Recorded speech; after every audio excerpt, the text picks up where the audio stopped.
Test.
Oh, thanks.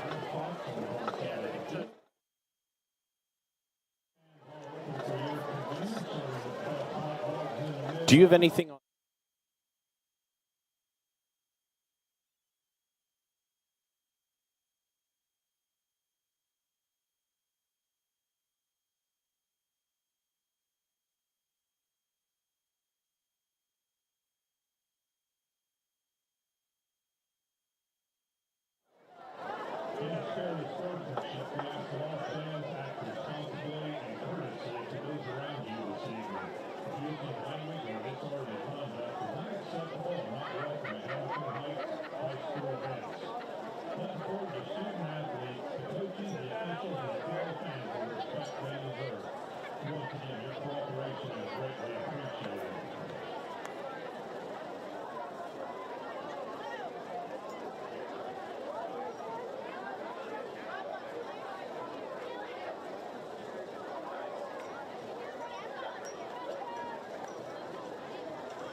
Welcome to Hamilton Heights tonight. They'll be taking on Lewis Cass.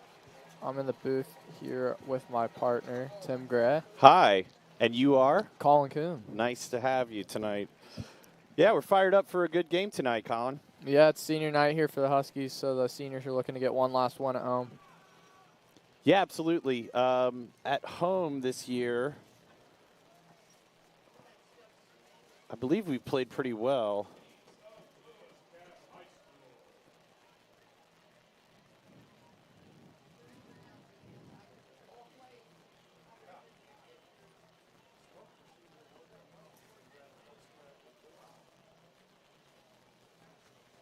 So the Huskies are undefeated at home this year? I think they may have lost to Monroe Central at home. The first game lost 10-0 at Monroe Central, and then Northwestern got a win at home, and then Twin Lakes got a win at home. Yeah, so it looks like they're 2-1 at home on the season. That's right. So 4-3 overall. Lewis Cass 2-4. This will be a good game, and I think it's a game the Huskies can win, and I also think that it's a game the Huskies need to win. Yeah, Lewis Cass is 2-4 on the year. They're 1-2 in the conference. An interesting fact about them: they have not lost on the road this year. So they've gone on the road and taken care of business, but they've struggled a little bit at home. So we'll see if they give the Huskies a challenge tonight. Yeah, I mean, the Huskies have been kind of up and down. I know last week was really disappointing. Came out in a game against your rival and lost 21-0. And those are games that you really want to have, especially heading into senior night, heading into the playoff, heading into sectional play. You really want to get that momentum. So this is a game that the Huskies need to get on a roll and feel good about themselves heading into the playoff next week. Yeah, they decided to go with the run game last week, and they just didn't execute all their blocks, and it led to them being shut out. They were in the red zone twice, but never got in the end zone. Yeah, that's a really good point.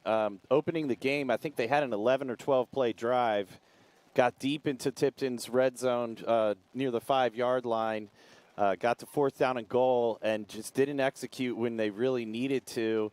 And that game was a grind going into halftime, 7-0. And then, those games can snowball on you quickly. I think Guy Griffey, the quarterback for the Huskies, got knocked around a little bit. And the Huskies really struggled in the second half to stop that spread offense from Tipton. They were able to throw the ball a little bit and get that running game going. They had one huge play, a running play that went about 65 yards that really put the Huskies down behind the 8-ball 21-0. Yeah, Tipton lined up in trips on the right, and Eli Carter swept around to the left and was able to go up the sideline for a 65-yard touchdown. And I'll tell you, man, that kid is a speedster. Yeah, he's super fast. You got to get him in the backfield or he's running downhill. Absolutely. So hopefully the Huskies can come out tonight, get some momentum, and especially offensively. I think that's what we really want to see. Trey Amon's been a leading ball carrier this year, and to get him going and to get that running game going so we can loosen things up a little bit and then get Griffey going on the pass would be huge. I missed it. The Huskies taking the ball here? I'm not sure. Okay. I guess we'll find out. Yeah, it looks like the Huskies are going to be receiving. Okay, so this is a big opportunity for the Huskies to get some momentum early and really put it to a team that frankly, they should beat. I think that's been one of the struggles is playing up and down to competition, and you just can't do that, especially at home, especially heading into the later part of the season. You really got to execute when you need to. So important game here for the Huskies and for Coach Kirshner to really get on a roll. Yeah, we'll see if Huskies can come out and score first. Not sure if they've done that this year. They've been a lot of come from behind victories, so it'd be nice to get some points on the board right away. Yeah, they've definitely been a second half team. You're absolutely right. I think that running game is what's key, and if we can get a push up front. Yeah, it looks like we got number 85, Javoni Cervantes for the kick. Bramwell receives. He's got space. Oh, great move. He's still going down and it looks like he's going to give it to about the Huskies' 48-yard line. Yeah, that is how you want to start if you're Hamilton Heights. Great return there from Gavin Bramwell. Takes it all the way out to the 49-yard line, and let's see if they can get the running game going here. Yeah, some nice blocking on the outside by the Husky special teams there. It's like we'll have Tuma wide and Bramwell wide as well. Ammon will be in the backfield. Griffey takes the snap, hands it off to Ammon, and he trips and stumbles. Yeah, it looks like the turf monster reached up and grabbed him there. Yeah. Looks like he's going to get back to the yard. I think he's going to lose one there. Yeah, lose one. Ball will be on the 48 for the Huskies. It'll be 2nd and 11.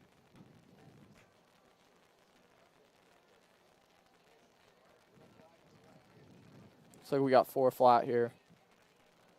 Fondasar and Hostetler joining Tuma and Bramwell. Pass to Hostetler. He's going to gain a couple yards on the play.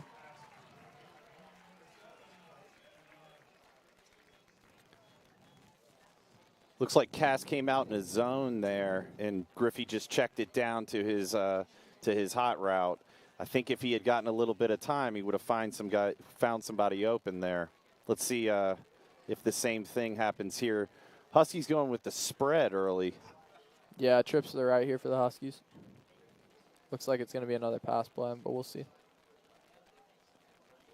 Griffey drops back, Finds Bramall on the near side. Oh, and he fumbles. We're going to see if the Kings recover if it was out of bounds. Looks like it went out of bounds, and it'll be Huskies ball still. That's a lucky break for the Huskies as Bramall fumbled there after he was tackled.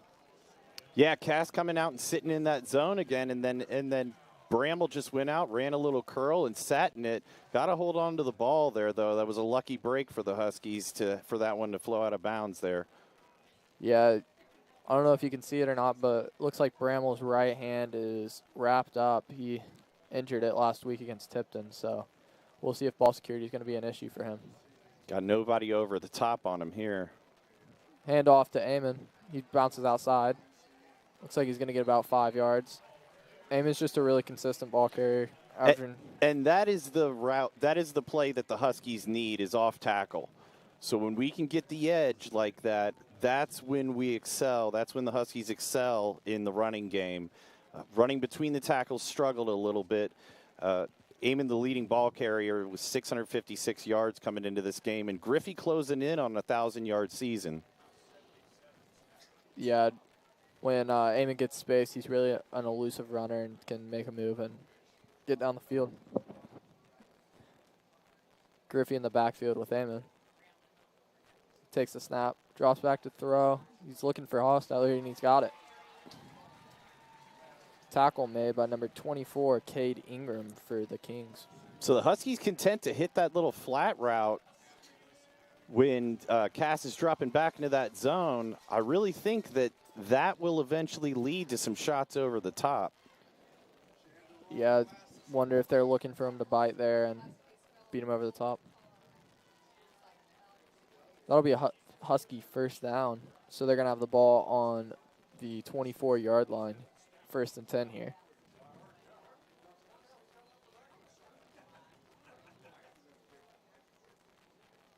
Griffey takes the snap, hands it off to Amon. Amon's got a little room to run. Looks like it's going to be about a 7-yard pickup. Well, that's a great run. So far, the drive that you wanted if you're the Hamilton Heights Huskies. Yeah, Lewis Cass isn't really being able to stop the run or pass right now, which is pretty good for the Huskies because it means they can really run the offense they want to run and they're not restricted to one or the other. Going 4 wide, single back again. Griffey takes the snap. Looking deep in the end zone to Tuma, and he can't hang on. Yeah, it was there. There was that shot over the top that we were talking about. It was there. I think the ball sailed on him a little bit there and went out of bounds. Yeah, if he can put that ball a little more towards the back corner of the end zone, he's probably got a better shot at it, but still a good look for the Huskies. Cass once again coming out in a deep zone, really watching the Husky passing game. I like how the Huskies are spreading it out here. Here going with a 2-back pro set. Yeah, Yeager's going to join Amon in the backfield here. Handoff to Yeager outside, and he's going to be swallowed up by number 31, Wyatt Luce for the Lewis Cass Kings. Yeager's one of those guys that came in, he's a transfer, and the coaches rave about how hard he runs. Apparently in practice, he has one speed, and it's full go. Unfortunately, he's yet to really get it going in one of these games, but we'll see if that night is tonight. Yeah, he's a hard runner.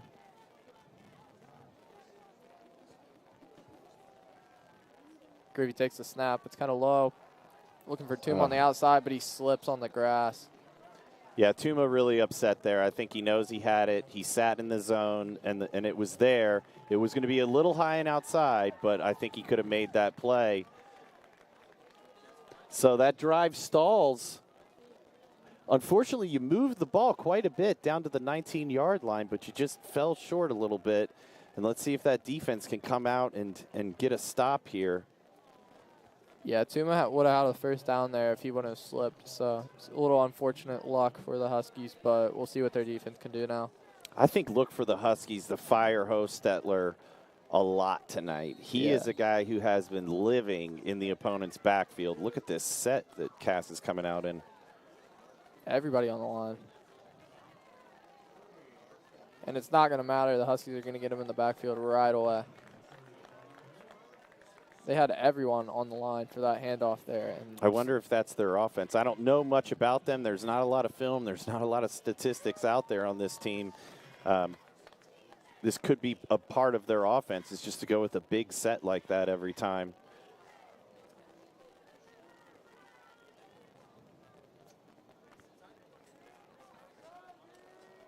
Yeah, here it is again. So this might be something we're seeing all night here. Sort of a wing T look. One wide receiver out to the right.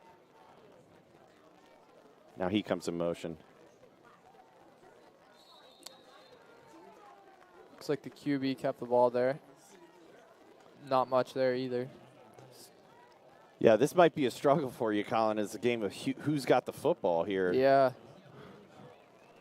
Looks like the Husky defense isn't having any problem with it, though. Oh, they definitely crashed down. And, you know, you can see when they line up, the Huskies definitely have the advantage there. Having Moran in there in the middle, number 71, he kind of towers over everybody. And when he gets going, look out.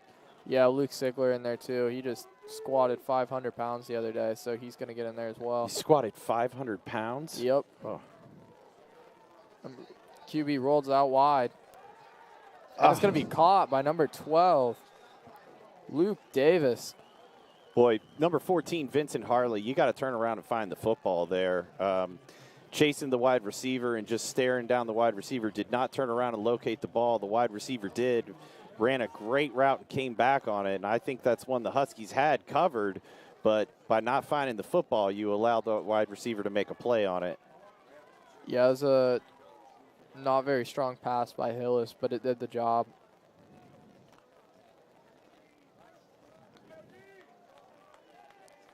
Hillis is going to be under center again. 31 in motion. There's a handoff. Moran's going to make the tackle. Looks like he's going to get about 2 yards there.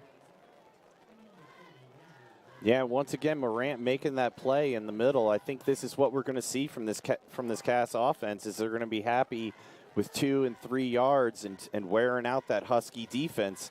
It's tough if you're Hamilton Heights. Well, really, if you're a lot of these high school teams, you got a lot of guys that play both ways. And so when you play against a team like this who's content just to kind of lean on you all game, it has a tendency to wear your guys out. Handoff outside. That time, Bramall fired from the outside from his corner position. Unfortunately, the play went to the other side, but the Huskies were still able to shut it down. Yeah, Fedek got the tackle on that play. Looks like number 41, Trevor Tuma, comes limping off the field a little. Looks like he's dinged up a little bit. Yeah, hopefully we get him back in there. He likes to get in the backfield and goes to work on the D-line. See what Lewis Cass decides to do here on 3rd and 6. Ball's going to be on their own 47. You know, I do that same thing when they came out. They're the same colors. Yeah, especially because Heights played Twin Lakes a little at home. Screen here. Got to make that tackle. He's got some room. Looks like Harley was in there with the first hit, and Hosteller came in and finished him off. But that's going to be enough for Lewis Cass first down. So Lewis Cass has got the offense going a little bit here on the first drive. Yeah, it looks like number 24, Cade Ingram, with that great catch on that screen play. And that's the tough thing about this wing offense, is you're looking run, and then they catch it with the screen. And they're moving the ball a little bit on this Husky defense. Snap to Hollis. He's going to hand it off to number 32. Yeah, that's Cooper Frey. Gets about 2 yards.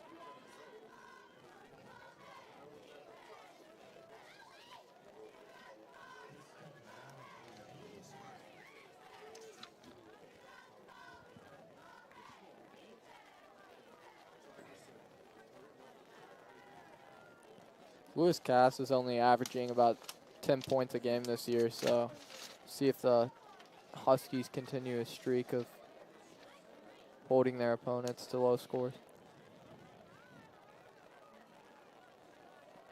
Only 7 on the play clock here. See if they're going to snap off. Fakes the handoff. Hollis throws to number 32. Frey again. Boy, once again, Vincent Harley trailing the play. It's going to be short of a first down, however, making it 3rd and 3, I believe. 3rd and 2, excuse me. Boy, if you're Hamilton Heights, you got to be a little, you got to think that this is a play that you have to make. This is where you need to make a stop. Yeah, watch number 12, Luke Davis on the outside here. Oh, now they're coming out in a spread set. Frey in motion. Oh, looks like the Huskies jumped a little bit. We're able to get back, quarterback sneak. And they're going to stop him. Boy, that was a... Yeah, Jackson Hunter and Colin Gilmore right there. Yeah, great play by Jackson Hunter. He really got in there and put the... Yeah, looks laid like the wood a little bit. We got 1 yard. Yeah, maybe even less than that. So Lewis Cass is going to stay out here and try and get it, it looks like. This is where if you're Lewis Cass, you feel pretty good about yourself because you come out in those big sets and the ball could go anywhere. So if you're Hamilton Heights, I think you just got to crash the middle. They're bringing everybody up to the line. This will be a smash mouth play. 32 Frey. It is going to be right on it. Yeah, they might have to bring out the chains here to measure.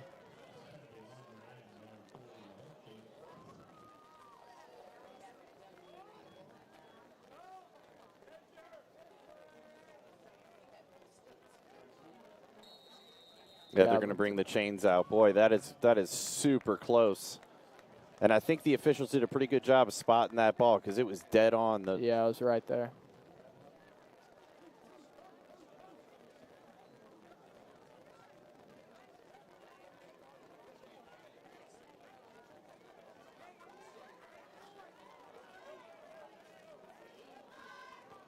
We'll see what happens here. They're stretching it out. It's like it's going to be short. Oh, that is so close. Yeah. Wow. It's going to be Huskies football. The defense comes up big on 4th down there and gets the stop. Wow, the official got down there, and even he right on it couldn't tell. Yeah. I mean, that had to be an inch. They say it's a game of inches, Con. Yep. There you saw it. So Griffey's going to get the ball for the 2nd time, see what you can do on this drive for the Huskies. I wonder if you're Adam Knoll, offensive coordinator for the Huskies, if you don't take a shot here. Yeah, it looks like we got Tuma lined up on the far side. Bramall Lewis on the Cass other. looks lost. Nobody over the top. 2-on-1. Yeager's going to try and run it, but he's going to get stopped at the line. Hollis was the only one on the near side that was covering Tuma and Vondasar. So yeah, they had nobody covering over the top. I think if you're Guy Griffey there, you need to spot that and maybe take a shot. Yeah, maybe call a little audible, change up the play, and take a shot deep.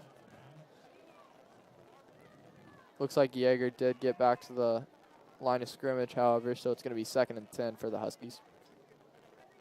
Ball is going to be on the right hash. Excuse me, the left hash.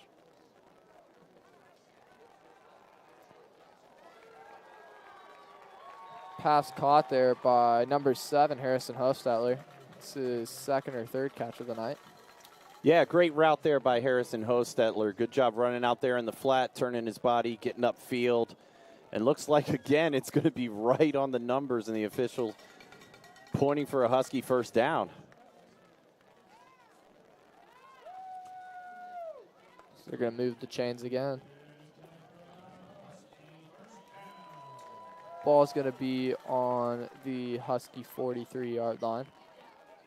Looking to move down the field here. The Huskies in a stack spread. Ball to snap to Griffey. Yeager's got some room to run. He's running downhill. Boy, there you saw it. That's what we were talking about with the coaches saying that this kid has got one mode, and it is downhill. And there you saw it. He was able to get a good block in the middle, and he took on and trucked a defender. Yeah, Dalton Lowe went for the tackle there and ended up getting run over. Great run there by Chance Yeager for about 10 yards. What's he squat? I'm not sure about that one. I didn't know if you knew everybody what they squatted, but what do you squat? Not enough. Griffey gets the snap. He finds Pugh on the outside. Oh, Pugh's going to try and make a move, and he slips. But he's still going. Looks like number 30, Hayden McLean, made the tackle. It's going to be a gain about 5 yards for Jalen Pugh there. Yeah, and Jalen, when you get him out in space, he can make guys miss. And I think right there, you know, he was going to make a great move and just slipped up a little bit, but still was able to get a gain of about 8. 8. Looks like he got more than I originally thought. So yeah, the Huskies continuing to move the ball. They got to finish drives, though. Yeah, that's been an issue of theirs all season. Griffey in the backfield. Looking for Pugh there. Yeah, I don't think they were on the same page. No. He looked like he got a little hung up on his route, and Griffey didn't see that. So it's going to be 3rd and 2 for the Huskies here.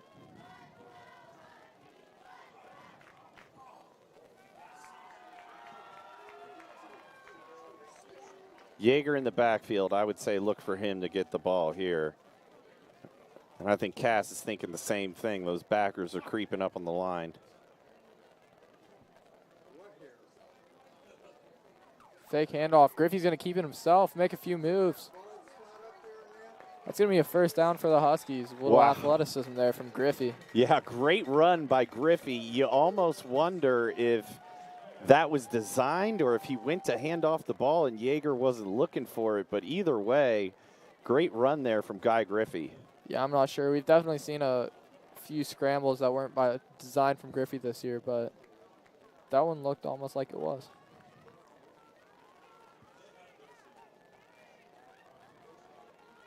Looks like they're going to come out in the same set here.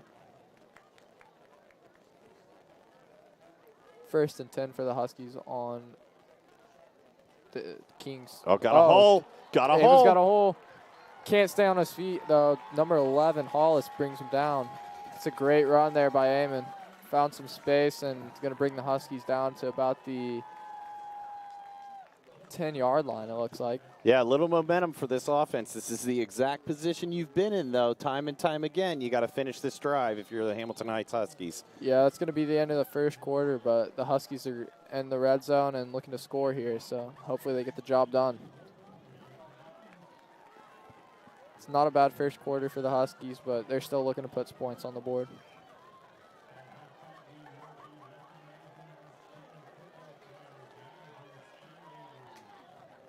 Last time the Huskies were in the red zone, Lewis Cass made a big defensive stand, got the ball back, and drove down to about the 43 where the Huskies eventually took over on downs after a big stop on 4th down.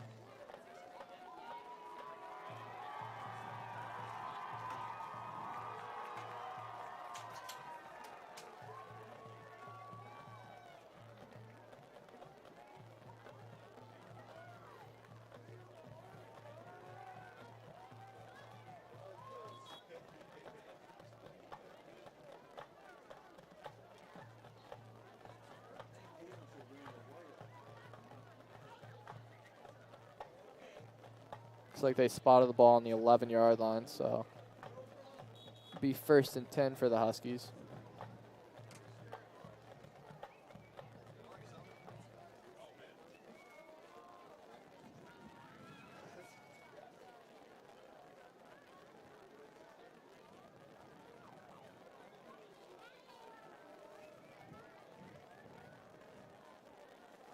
Looks like we're ready to go in the second quarter, about to get it underway. So once again, the Huskies in a 0-0 game. A lot of low-scoring games this year. A credit to the defense, but that offense has got to put the ball in the end zone here. Yeah, Griffey takes a snap. Handoff to Eamon again. He's brought down by 31, Wyatt Luce, who went low and got the tackle. Still going to pick up a couple yards for the Huskies, maybe 1 or 2. They're having some success with that interior running game tonight. Looks like he picked up about 4 yards there, which is more than I thought, but nice run there for Trey Amon. See if they go to him again or if they look for one of the receivers in the end zone.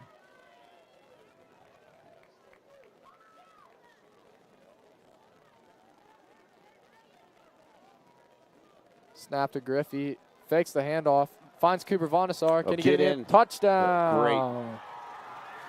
Touchdown, Cooper Vonasar, his first on the year. Yeah, that's his first of the year.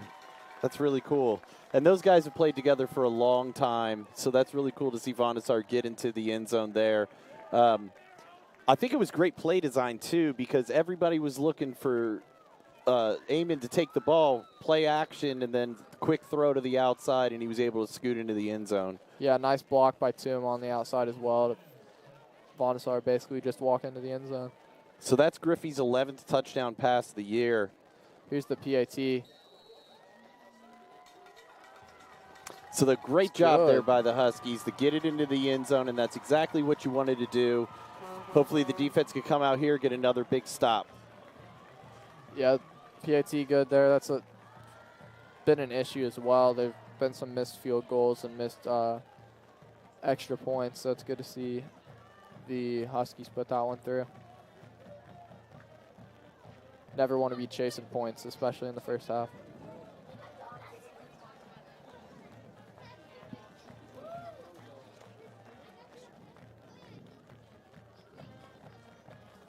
So the Huskies with a 7-0 lead will now kick off to Lewis Cass just a minute into the second quarter.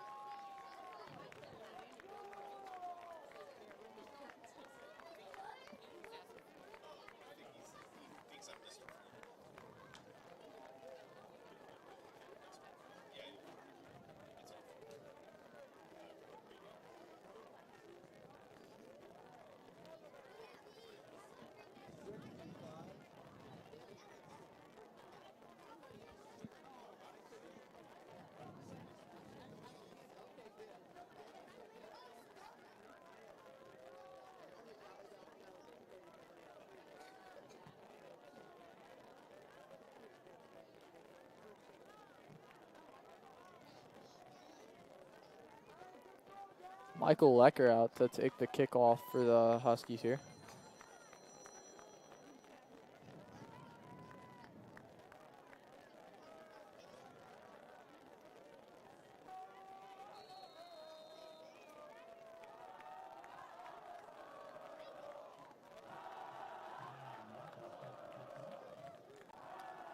Here comes the kick. It's high. Oh, it's going to be out of bounds for the Huskies. Lecker got under that one. It was at about the 20-yard line, but went out of bounds. It's going to be a penalty on the Huskies there.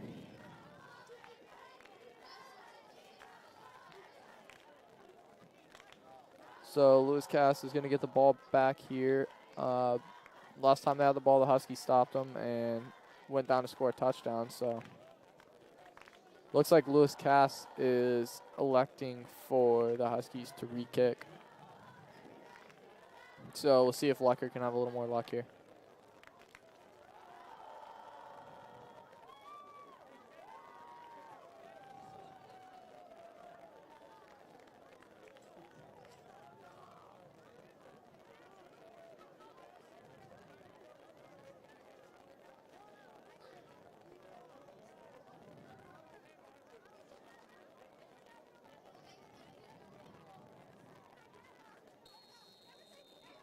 Here's the kick from Michael Lecker. It's a little better of a kick. Line drive. It's going to go out of bounds again. See if Lewis Cass elects to have it re-kicked or if they take the penalty this time.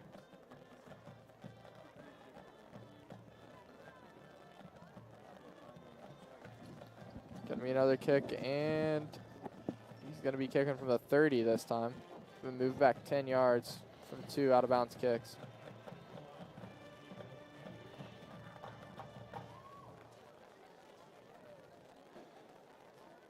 I wouldn't want to be on the other side of Coach Kirshner right now.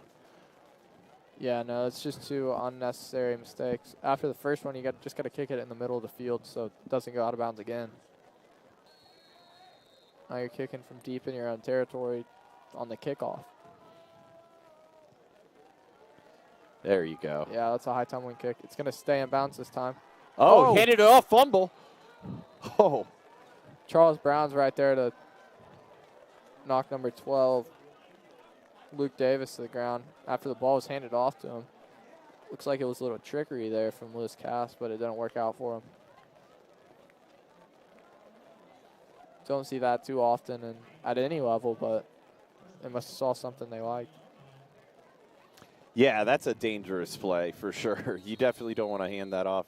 I don't know if you saw, I think a college team did that a week or so ago and got a touchdown out of it, but that's one you got to execute. That's risky. Hollis hands the ball off to number 30. Jackson Hunter. Yeah, Hayden McClain on the carry there, but Jackson Hunter is there. Stacked him up. It's going to be a loss of 2. Colin Gilmore a little shaken up on that play. Comes limping off.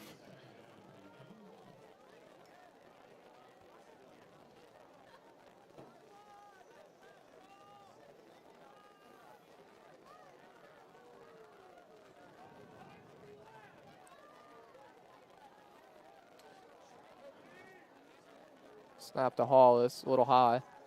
Looks outside. Pass is dropped. They're going to call it an incomplete pass. Hostetler jumped on it right away, but looks like it's just going to be a drop pass there. Yeah, I think that back saw Harrison Hostetler coming down on him and got a little nervous. I think he heard footsteps there and dropped the ball. I'm not going to lie. I kind of think I would too.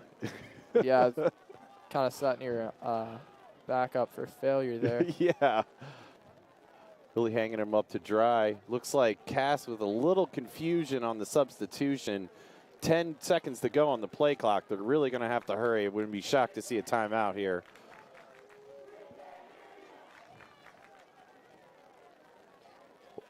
Woof. 2 fake handoffs there. Hollis runs out. Oh, wow. Pass number 12. Davis. He's going to pick up a couple yards on that pass play. Yeah, that play was really unorganized from Cass. They got up to the line and didn't know what was going on. I don't know how he found that receiver coming across the middle, but it was chased down by Tuma. Yeah, it's going to be 4th and 1 in their own territory here, so we'll see if they – looks like they're going to go for it. It does look like they're going for it, and if you're the Huskies, you got to get a stop here. Yeah. Oh, the Huskies are going to jump off sides. It's a nice job by Hillis there with the hard count. The Huskies have got to be more disciplined, especially on 4th and 1. If you get a stop there, you get the ball back in their territory. 100%. You see, I think that's Sigler. Yeah, Sigler coming off the field. I think he was one of the guys that jumped. That's tough when a team, you saw Cass come to the line and they seemed unorganized. You got to think they're going to snap the ball fast. They want to get that 4th down, and then you get antsy. You got to hold your water there. Yeah. Fake handoff. Hillis back to pass. Hit by Dean Mason. It's kind of thrown up. Gilmore interception by Gavin Bramwell. He's still going. He's got room to run. He's tackled by number 12. Luke Davis, nice tackle by him, but an interception by Gavin Bramwell. I'm sorry, I said Gilmore, and I meant Gavin Bramwell. That was a great interception. And if anybody is going to pick the ball off, that's the guy you want picking the ball off because he has got speed for days. Yeah, so it looks like it's not going to matter that the Huskies jumped off sides there. They're actually going to get the ball back in better position after that return by Gavin Bramwell on the interception. Yeah, so makes up for a big mistake on defense, making a great play and then erasing that. And the Huskies in great field position, set up to possibly take a 14-0 lead here. Griffey takes the snap, drops back to throw. Looking for Tuma. Tuma slips again. Looks like the ball bounced before he caught it, though. Yeah, that's tough. That's that same curl route that they ran when Tuma fell down in the first quarter, and just haven't seemed to be able to connect on it so far. Yeah, that's the third or fourth time we've seen some players slip tonight, so you wonder if the field's a little wet. Well, it did rain a lot earlier, and I was out there running wind sprints before the game, and I was slipping a little bit. I needed to hire a deeper cleat. See what the Huskies can do here on 2nd and 10. Handoff to Amon. He makes a move. He's got room to go on, and he's going to get about 11 yards there. Well, that running game is looking great. They are dominating inside. I think you just keep going with that and keep leaning on this defensive line from Cass. Yeah, it's what the Huskies were trying to do last week against Tipton and never really found their rhythm, but looks like they're executing blocks today and getting the ball down the field with the run game. You know, if you're an offensive line, you love running the ball. You love being the aggressive one. You love coming out and getting a push. And that is what that offensive line is doing right now, and they are dominating. Griffey takes the snap, looks for Pugh on the out, or excuse me, number 19. Tyler Champion on the outside there, but looks like it fell incomplete there. Couldn't grab it. I think Champion thought he was going to sit, and I think Griffey thought he was going to go. But if you that is one of those JV players, Tyler Champion, freshman, who has got crazy speed. Yeah. So if you can connect with that kid, I mean, he's going to go. Griffey takes the snap. Handoff to Amon again, and he's got room again. Boy, I mean, a great kick-out block on the outside there, and that just sprung Amon to get up the middle. And when the Huskies can run up the middle, it opens everything up. So look for them to stick with that inside the 10-yard line here. Yeah, Hollis made the touchdown-saving tackle there. That if he gets around him, he's in the end zone. It's going to be 1st and goal for the Huskies. Ball's going to be on the 7.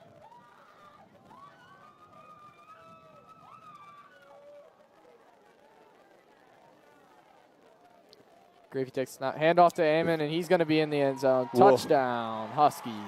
And you talk about that offensive line dominating right there. Jackson Hunter just got into a Cass defender and just pushed him back, springing Amon to go right up the middle. And I think this is where you start to see the Huskies start to dominate. Yeah, the offensive line came to play today, and it's showing up 14-0 here in the second quarter. And really that drive was just all O-line and Trey Amon. It really was. And, you know, it's a new thing to see the Huskies running out of the spread, and especially running between the tackles in the spread. And it's working for them tonight. They are spreading out that Cass defense, and hopefully that opens things up in the passing game.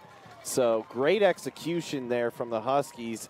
After what could have been a devastating defensive penalty, you get a great play on defense that springs you in good field position, and you put it in the end zone. Yeah, that's a great recovery right there. Looked like on the extra point it was a little rushed, but Jonathan Glenn was able to put it through for second extra point of the day.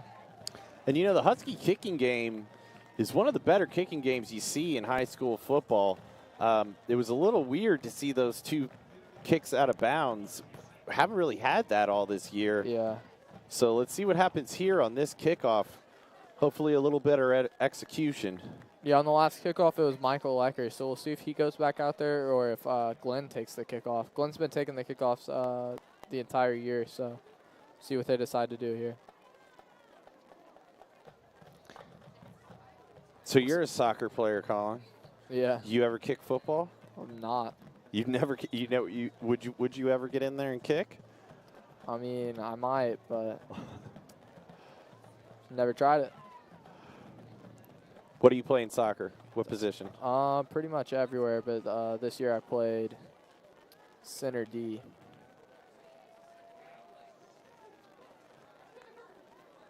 Looks like Lecker's going to be out there to kick it again.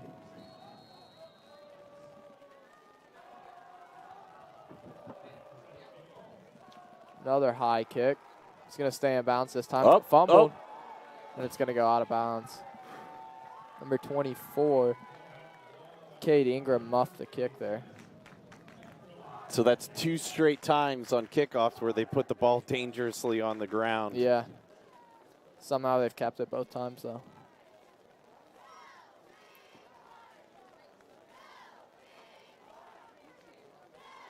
Looks like Lewis Cass is going to have the ball on their 20-yard line.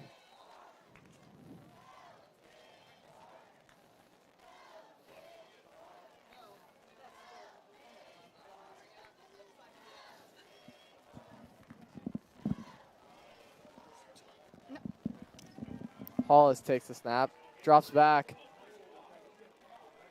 and looks like he's going to be sacked. I'm not sure if he was trying to run there or if it was the only thing he had, number 15. Yeah, 15, Andy Lenneman.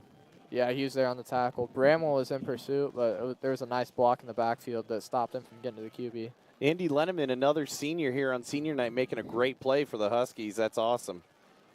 Yeah, these last couple games he's really stepped up, had a bunch of solo tackles, a few assisted, but he's made his presence known.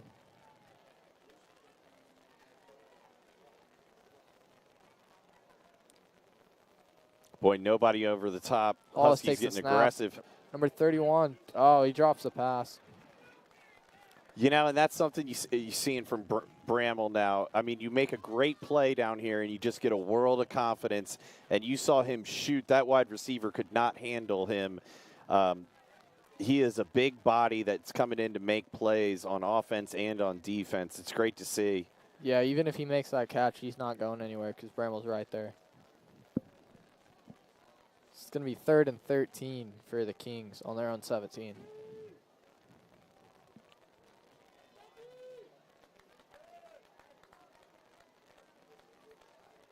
Here's the snap to Hollis. Hewin in the backfield. Can't get there in time. Number 24 receives it. He's got room to run. Going all the way across the field. One man to beat. Hostetler brings him down. He spun around but couldn't stay on his feet. Wow, tremendous run there from Cade Ingram. They ran that same play on the other side in the first half, and he just got sprung there and made a bunch of Huskies miss and making plays. I'll tell you, that's where you see that those big formations kind of wreaking havoc on your defensive game plan. You run those screens, and you can spring guys for big plays. Yeah, Tuma and Hewlin were in the backfield, but Hollis got it off quick enough. Another run play, number 30, Hayden McLean. He's going to pick up about 8 yards there. So now you see that passing game kind of working to loosen up that Husky defense, and especially that interior line, and able to get a big run there. You got to think, if you're Cass, you want to put points on the board here one way or the other. You do not want to go down 21-0 before half. You want to answer these big Husky drives. Yeah, see what they can do here. Hollis takes the snap. Another handoff to McLean, and he's going to get the first down and more. It's 3rd straight play where the Kings have gotten the better of the Huskies defense. Yeah, that offensive line starting to get a little push here, and you can see some of those Husky defenders with their hands on their hips, and a wise timeout here from Coach Kirshner. I think he looks like he's got some things to say to his defense. Yeah, you want to regroup here and maybe get them a little fired up so they can get a stop here on this next play. Yeah, I think he's kindly saying to them, excuse me, guys, I think we could play a little bit better. You think that's about what he's saying, Colin? Yeah, I would agree. Okay.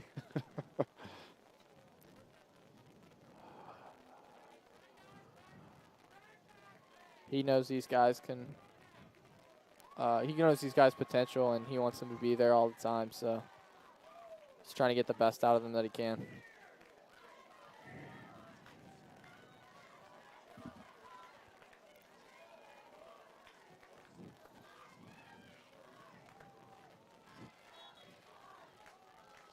Lewis Castle have the ball 1st and 10 on the Huskies' 45-yard line. It'll be interesting to see what the call is here from the defensive coordinator. I know he likes to bring pressure from the outside. Let's see if he gets aggressive and tries to put some pressure in. To Hollis, that pass is just a little too far in front of number 31, loose. And I think Cass was thinking the exact same thing I was, and they were looking for the quick screen play to the outside, and it was there, just the execution wasn't there. Yeah, Hollis looked a little rushed there and just didn't put it on on Lou's numbers. So 2nd and 10 for Lewis Cass. Hollis takes the snap, handoff to Frey. It's like the pile just swallowed him up there. He gets about 3 yards. Okay. Got a big 3rd down here for both sides. You got to think this is 4-down territory for Cass. If they might think about maybe running another one of those dive plays and trying to get 3 or 4 and set it up for 4th and short. Yeah, last time it was 3rd and 13, and they went with that little up the middle pass to Ingram. So we'll see what they decide to do here. Huskies dangerously close to getting offsides there. Ingram in motion there, ready for the screen pass, but it's going to be a handoff to McLean, and he's going to be stopped short. Woof, the Huskies were ready for that one. Boy, you saw Hostetler and Lenneman crashing down on that play. They had that read from the very beginning. So this is huge for Cass. I think you've got to come out, you got to run your best play, and you got to execute. Yeah, they've got the ball 4th and 6th here. Probably going to be their last chance this half to score on this drive. Only Huskies look like they're bringing pressure again up the middle. And a timeout here from Cass. That's a wise timeout. I would do the same thing. I think the Kings know that this is danger zone. You're in danger of getting down big and not being able to dig yourself out if the Huskies get the ball, especially where the ball sits right now. It would be great field position for that offense. Yeah, it looks like they were just trying to draw the Huskies offsides there on that little possession right there. Which wouldn't be a bad call. Still wouldn't give you a 1st down if you do jump off sides, but it would be a lot easier of a 4th down. Yeah. So we'll see what they decide to do after this timeout. We haven't seen them punt tonight. So you got to wonder, do they punt, or are they just going to go for it every time? You know, honestly, what would you do, Colin? I would punt the ball here. Okay. I don't think you want to give the Huskies the ball back with 4:50 left in the first half and potentially go down 21-0. I think you want to make them go the length of the field. I don't think they agree with you. No, looks like they're going to go for it. See if they can get it. Snap to Hollis. McLean on the outside, wide open. Looks like he overthrew. No, he caught it. Looks like number 32, Cooper Frey, caught it. It got absolutely drilled by Charles Brown coming, but he was just a little late. Yeah, he had McLean right in front of him as well. So he had 2 options on the side there that would have got him the 1st down, and he decided to go with the deeper one. It worked out for them. So I tell you, that was a big 1st down for Cass. Yeah, gutsy call to go on for it on 4th and 6, but it pays off for him. See if they can capitalize and put some points on the board. Frey in motion. Fakes the handoff to him. Hollis dropping back. Hostetler misses on the tackle, but Jackson Hunter's right there, and so is number 50, CJ Fettig, and they wrap Hollis up and for a tackle for loss. Yeah, shifty move there from Hillis to make a man miss and kept his eyes downfield, but unfortunately just too many Huskies living in the backfield on that one. Yeah, going to be 2nd and 14 now after that loss of 4 forced by the Husky defense.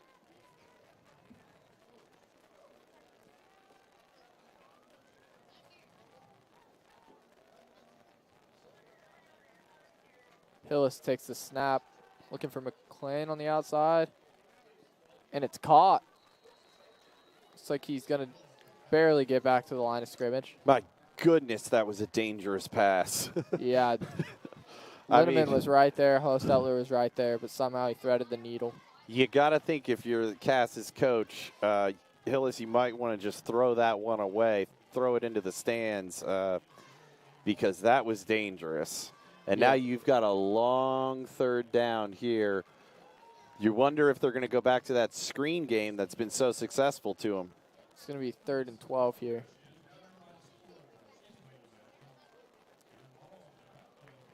Oh, the Huskies creeping up to the line. Handoff. What a tackle by number 83, Gavin Bramwell again, who comes up big.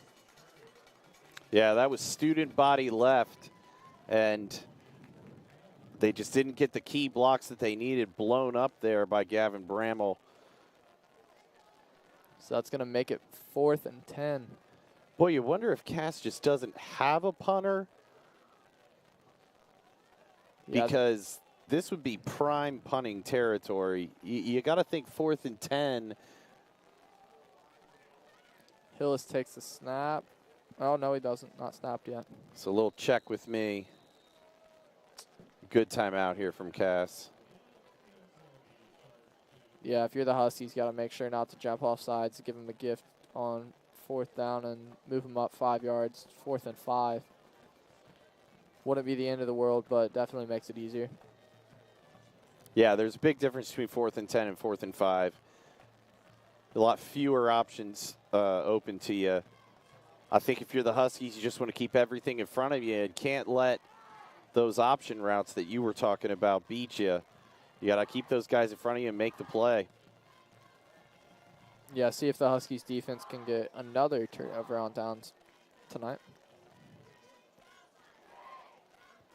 So far, the Huskies have stopped the Kings on turnover on downs, and also they have an interception on the night as well. Bramwell had that interception. So Kings offense hasn't been very productive, but they're looking to score here. First, they got to get this 1st down. Hillis takes the snap, back to throw. Tuma with the pressure. And it's going to be an incomplete pass. It's going to be a stop on 4th down for the Huskies. Tuma did a great job there, not just going for the sack. He put his hands up, made it hard for Hillis to get a pass off, and he ended up just having to throw the ball down. So Cass trying to go back to that screen game that's been so successful for him, and that time the Huskies had it red. And you're right, Tuma was in the backfield and didn't over-pursue on the quarterback, knew that that screen was coming. If you're a defensive lineman, you should be able to feel the screens coming. They've gone to the wide receiver on the screen several times, and that time tried to go to their back, Cade Ingram, and it just wasn't there. So now the Huskies take over, a little over 3 minutes to go. I think you've got 2 timeouts still. Yeah, Griffey takes the snap here, looking for Vonasar on the screen pass, and he's going to be tackled out of bounds, but he's not before he picks up a couple yards. And that's a great drive starter from Adam Knoll and the Huskies. You always want to come out with something positive on 1st down when you're starting these end-of-quarter 2-minute situations, even though there's 3 minutes on the clock. Yeah, it should be plenty of time for the Huskies to go down and score here.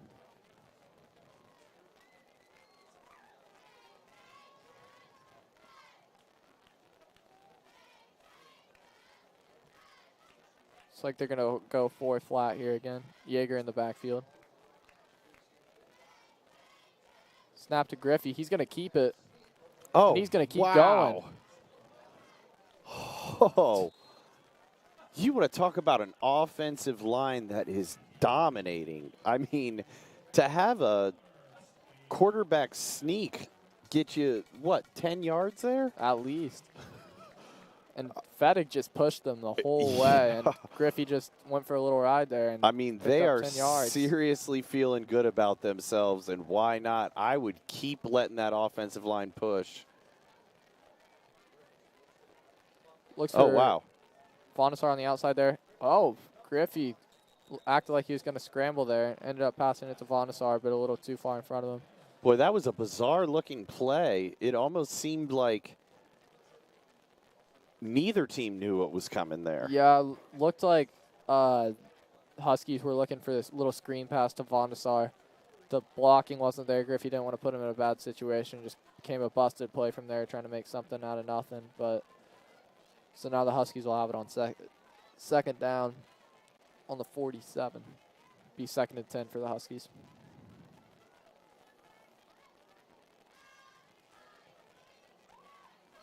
Griffey takes the snap, hands off to Yeager.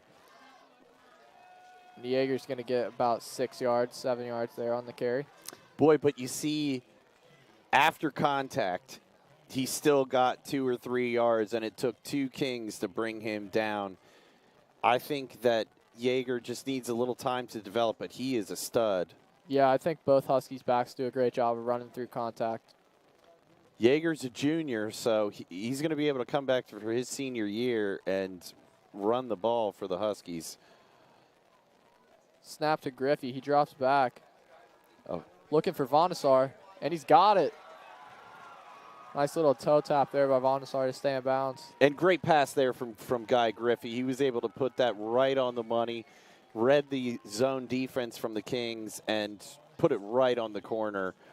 And that's what we're talking about. When an offensive line starts to push back a defensive line like the Huskies have been doing, it's going to open up that passing game and give opportunities. Yeah, Huskies offense is really firing on all cylinders here in the second quarter tonight. And you're starting to see some guys who really haven't shined a lot this year, like Vondesar and Champion out there. And let's see if we can get the ball in some of their hands and make some plays.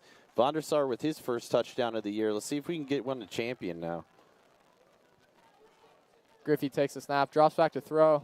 He looked for Champion there, pump fakes. Going back to him. Touchdown, Tyler Champion. Looks like he caught it on the 1 yard line and made his way in. So right now, Colin, you're asking yourself, does Tim Gray, am I psychic? Apparently. As soon as you said that, they looked for Tyler Champion down the field. And he is a player who will shine bright on Friday nights for the Huskies. Tremendous speed, needs a little size on his frame to be able to take those hits at the varsity level, but tremendous play there, and great to see that. So you get a freshman shining on senior night. The extra point is good again, so that'll put the Huskies up 21-0 with 1:50 left here in the second quarter. Boy, that was just a tremendous pass there from Guy Griffey. He really showed his ability to extend a play and make something happen, because it wasn't there initially. He was able to get out of the pocket and wait on his receiver. Great job by Champion to sit down in the zone and then make something happen after the catch. Yeah, Griffey's really shown us what he can do when he has time in the pocket. This year the line struggled with keeping him safe, and today they've done a great job, and they've got 3 touchdowns already. Well, you look at the games where he's struggled, and you're absolutely right. It's been the offensive line struggling against teams who have tremendous defenses. I think Monroe Central in that first game, that was a tremendous battle, and that Monroe Central defense was for real. There's been a couple of other games last week at Tipton. He got knocked around a little bit, and so being able to come out here and throw 3 touchdowns now? Did he throw 2 touchdowns? 2 touchdowns. Has one. Good sign for the Huskies offense going into conference tournament play and then sectionals.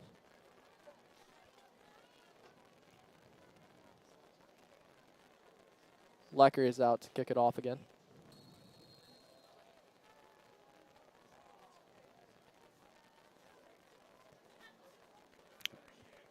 Tremendous kick. Yeah, Ingram there to receive. Brought down by Yeager. Yeager. Boy, you saw a valiant effort at a block there from from one of the Kings on Chance Yeager, but just couldn't quite make it happen. Yeah, he just kind of sluggily moved him and then dragged the ball carrier down from behind. I mean, Yeager has got some strength. Yeah.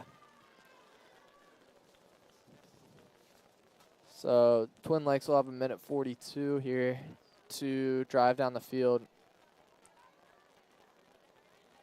They like to run a lot of plays and for just a short amount of yards, so it'll be difficult for them to get all the way down the field right before the half here. Snap, fumbled a little bit, but he recovers. Hillis has room to run. Whoop, whoop. And Nate Hewlin makes the tackle. Yeah, just short of the first down. Boy, that's a big tackle there. Yeah, he's just short. That's a big tackle there from Hewlin. If Hewlin doesn't make that tackle, Hillis was going for some. Oh, I thought he was short of the first down. Yeah, it looks like they went ahead and decided to give it to him. A little favorable spot, I think. Hillis jumps and passes it. Wow. I think he was channeling his inner Lamar Jackson there. Yeah, he was looking for number 12, Luke Davis. Trying to get over the line, but an unsuccessful pass there for him. Or maybe Tim Tebow. Are you old enough to have watched Tim Tebow? I didn't watch him, but I have seen the play. Am I just super old? Don't answer. I like how you handled that. That was a professional job there handling that question. Hillis will take the snap here. Hands it off to McLean. He's going to pick up 4 or 5 yards. Yeah, so interesting call there from the Kings. Satisfied to make it 3rd and short. Boy, interesting timeout there from the Huskies defense. Yeah, it looks like they had a little bit of a substitution issue. I don't think they wanted a penalty for too many men on the field. I think they're also thinking they could get this ball back and possibly put some more points on the board. Cass is going to have to throw the ball here, and an incomplete pass will stop the clock. So if you can get a stop on, and we haven't seen them punt the football. Yeah, I agree. So potentially there could be a chance for the Huskies to go up 28-0 before halftime. It would be brutal for the Kings.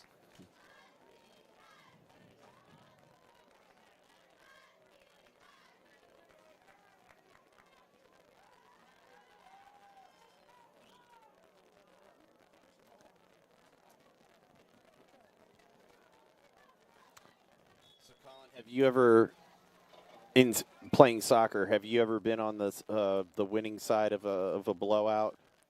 Yeah, a couple times. What's the game plan there? How do you handle that? You just got to make sure you don't get too comfortable.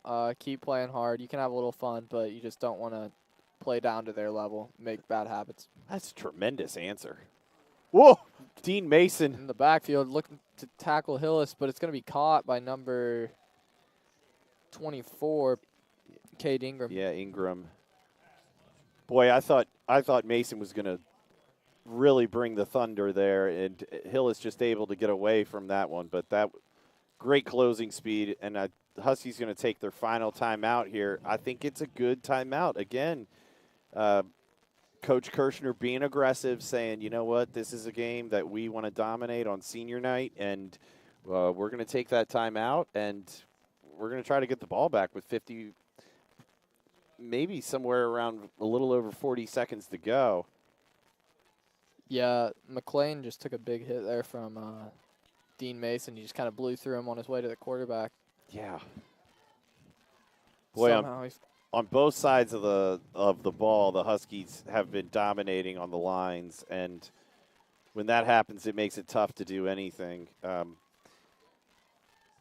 You haven't really seen the Kings be able to take that shot downfield. All the big plays that they've gotten have been on wide receiver screen plays. So you got to think if you're the Huskies, you want to sniff out a screen here. I think they're going to try to punt. Yeah, looks like it. Yeah, they're in punt formation, and Toom is going to go back to receive. I would watch the fake here. And that's exactly what it is. And they're going to stop him. Woof. Number 1, Charles Brown, sniffed that out and ran it down. And now the Huskies will take over inside the 45-yard line, looking to go up a dominating 28-0.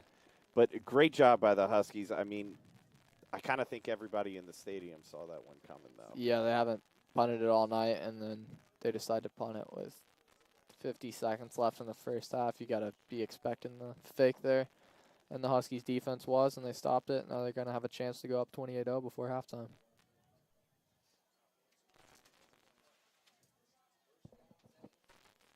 First and 10 for the Huskies. Ball in the Kings 43.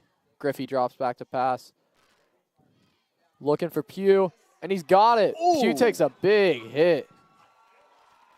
But he makes the catch, and he's up. And what a great throw and catch there, and the Huskies running up to the line. I mean, this is something we haven't seen from this offense all year, and it is tremendous to see it. Yeah, looks like Griffey's going to spike it here. It's really great to see the Huskies coming out and being able to throw the ball. Guy Griffey had all day back there, and you see when he's got time, he was able to pick apart that zone defense and find another guy who really hasn't shined a whole lot this year in Jalen Pugh. Took a tremendous hit but was able to hang on to the football. Yeah, and just a great pass right on the numbers for Pugh there from Griffey. See if they can put the ball in the end zone here. They got 33 seconds to do it.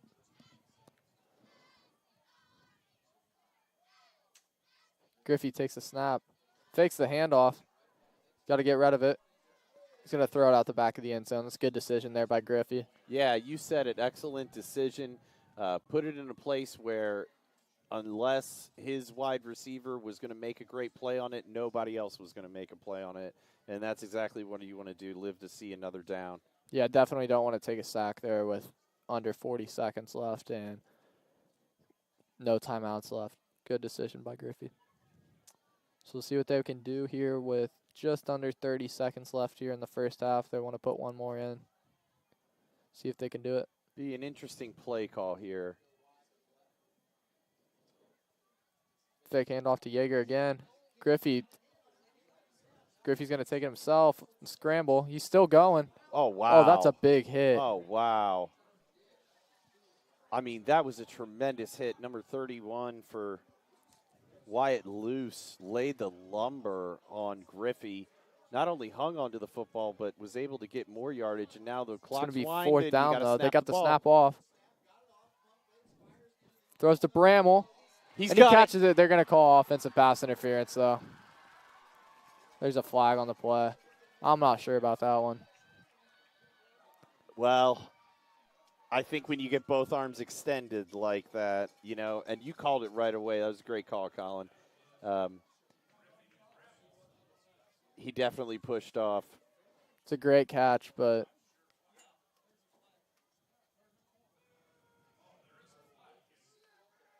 yeah, it's a tough call. It's the right call, most likely. I mean, he pushed off and got the advantage, but I still like the call. I still like the aggressiveness that I'm seeing from this offense. I like the fact that he was open and able to make a play on the ball. I think since there's a flag, I think Cass is going to get one play.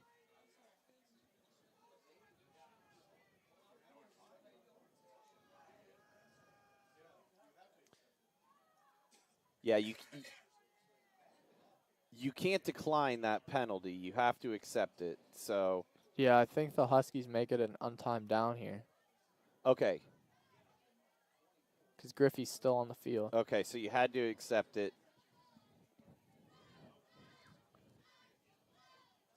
But a big penalty, you wonder if a field goal wouldn't be the better option here. Give your kicker a little confidence, but Huskies haven't attempted a field goal all year, so. Is that true? It's true. Wow. Great stat, Colin. Yeah, Kirshner's really aggressive in the red zone. Doesn't like to settle for 3. He wants to go for 7. He's got the legs to do it. Yeah.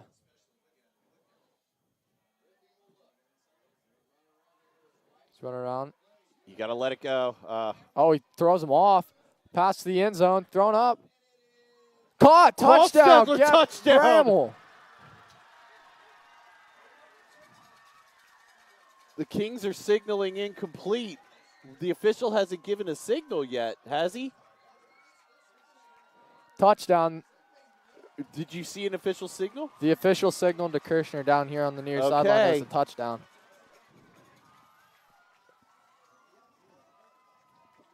So, yeah, it's going to be. They're not saying the points have not gone up on the board, and they haven't given an official signal yet. The Huskies are lining up for the touchdown. Unbelievable. unbelievable catch there from Harrison Hosettler. And you just absolutely love to see that for a young man who has given his heart and soul to this team on both sides of the ball. Just went up there and got the ball. And for Griffey to shake off defenders like that. Yeah, that looked like it should have been an easy sack, and Griffey just threw off the defender and threw it up in the end zone to give him a chance. The extra point is good, and looked like it got tipped by a Lewis Cass player. Then Bramwell caught it, but it was tipped out of his hands, and Hostettler caught it laying on the ground for a touchdown. I mean, this is the best half of football I've seen from a team coached by Coach Kirshner in his time at Hamilton Heights as the head coach. I mean, you have to be tremendously proud of the way that the effort that this team has given here tonight. Yeah, I would agree. Up 28-0 at half, and we back with about 2 minutes to go and left in the half. Okay. Man, you do a great job. Thanks. You're really good.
He's a member of the track team. He plans to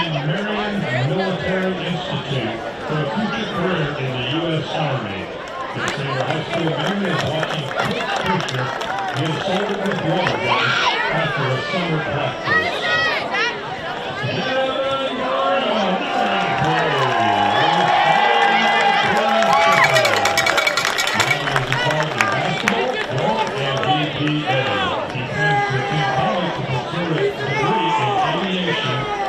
Building and construction management, and hopes to play football at the next level. His favorite memories are going out to eat with friends after winning football games.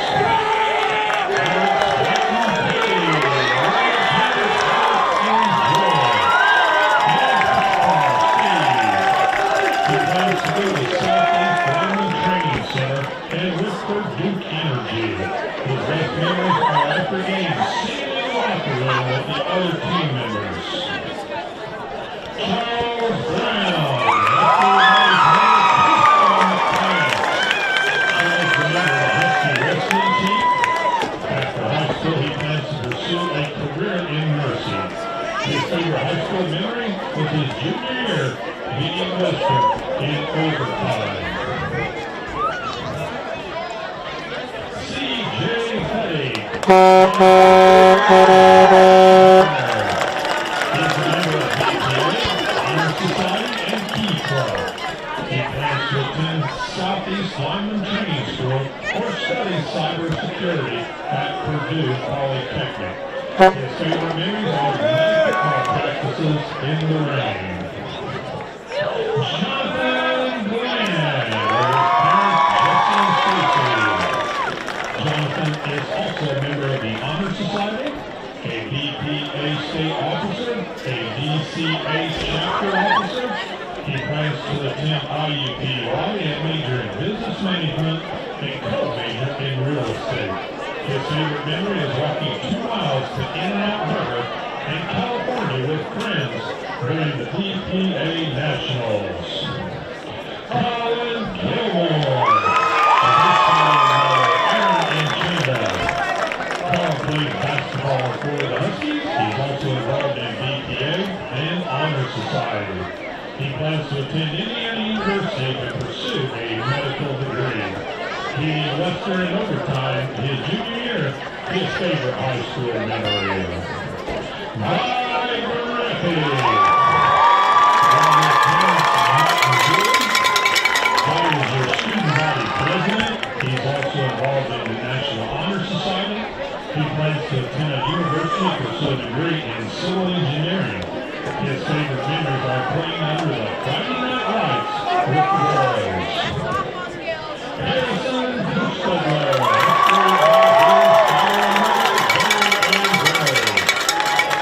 He's also a Husky baseball player. He is a member of the Honor Society and student government.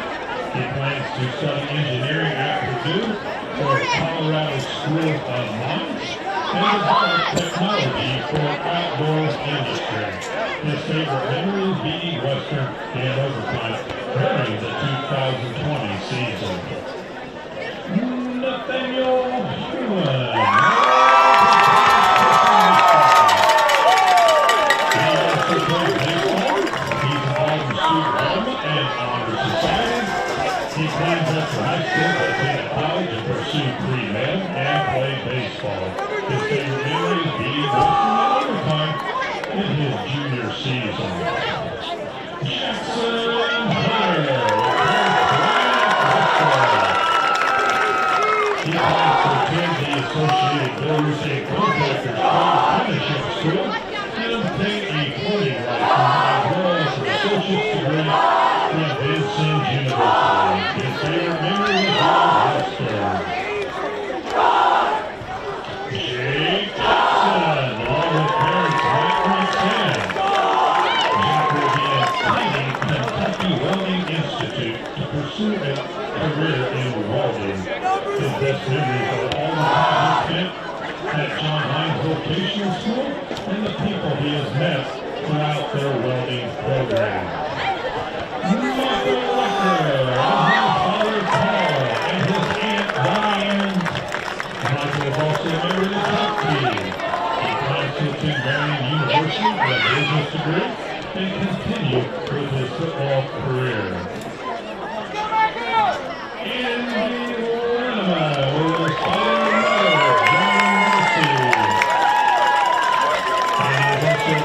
Varsity. He likes to hunt and fish. He plans to go to Indiana University to pursue a medical degree. His favorite memories are the Friday morning breakfast at Erica's with the team. Lucas Ziegler and his parents, Rick and Dee. He plans to attend the Southeast Miami Training School after he graduates. His favorite high school memory is Coach Kushner throwing a cheer during last year's Western game, and in weightlifting, reaching 500 pounds on the squat. Isaac Tuma. He's also defeated by brother Debbie and guardian Dan Anderson. Isaac's involved in student government, honor society. He plays basketball and baseball for the Huskies. He plans to play football attending college to pursue veterinary medicine. His favorite high school memory was being Western and having the game-time touchdown late in the fourth quarter. Ladies and gentlemen, put your hands together for a senior.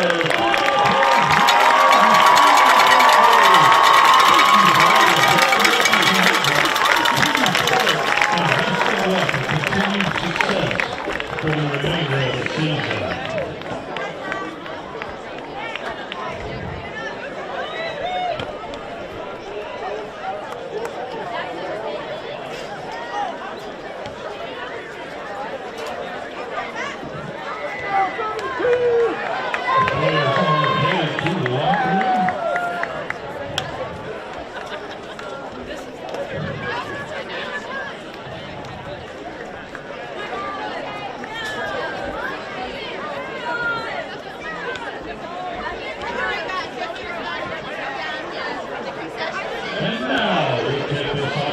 To recognize our senior cheerleaders.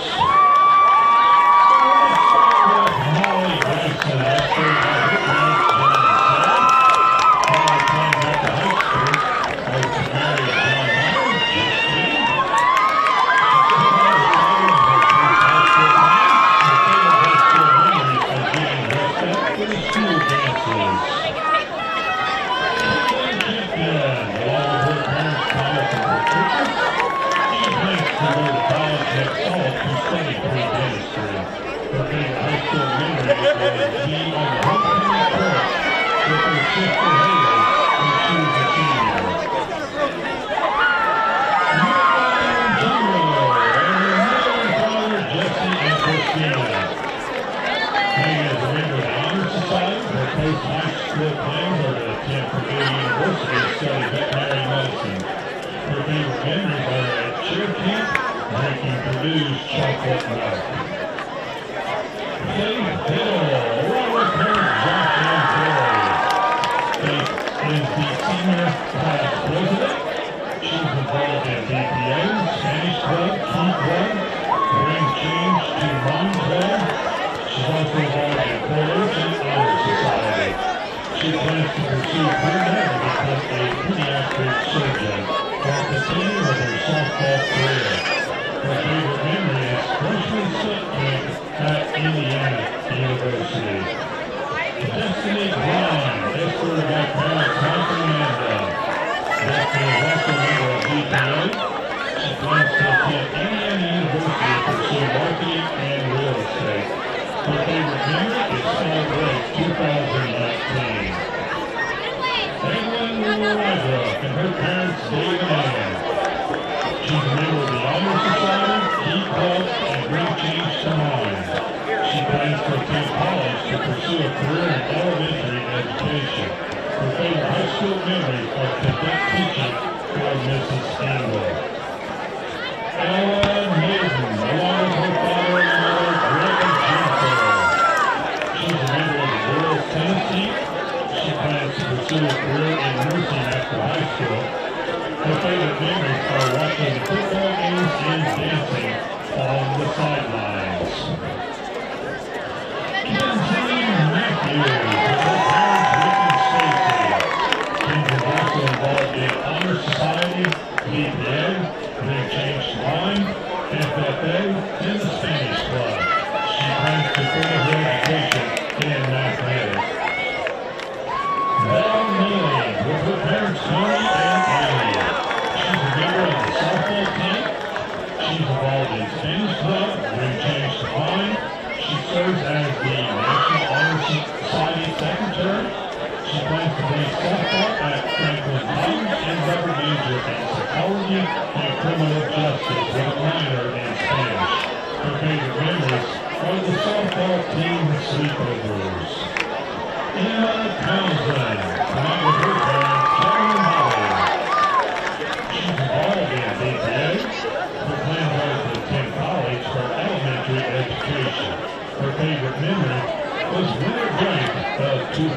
20. Husky fans, those are your Husky senior cheerleaders.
Second half here. Flecker kicks it off. It's a high kick, not very long. Frey receives it.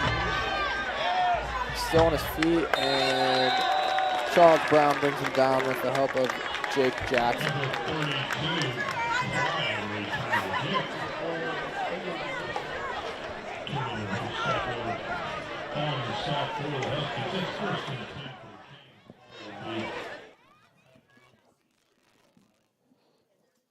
So Lewis Cass will have the ball on their own 33-yard line to start out the second half here. Yeah, this is kind of where you see what you're made of. Down 28-0. You got to make some plays and get back into this game.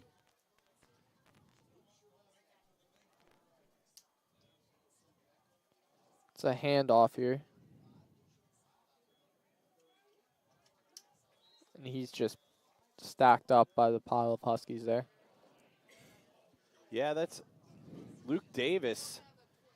Put his head down and took on some Husky defenders there. So tough kid. Yeah, it looks like he got about 4 or 5 yards on that play. 5 yards. So it'll be 2nd and 5 for Lewis Cass here.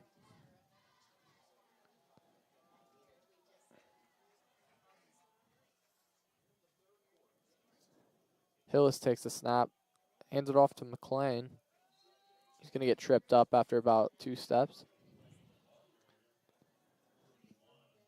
So Cass going back to that big T set that we saw in the beginning of the game. Content to just hand the ball off and get some short yardage here, but you got to think you're going to need to put the ball in the air to make some plays here. Yeah, it's going to be 3rd and 3. So let's see if they can either get the first down or get in some good position to get it on 4th down, because we still haven't seen him punt today.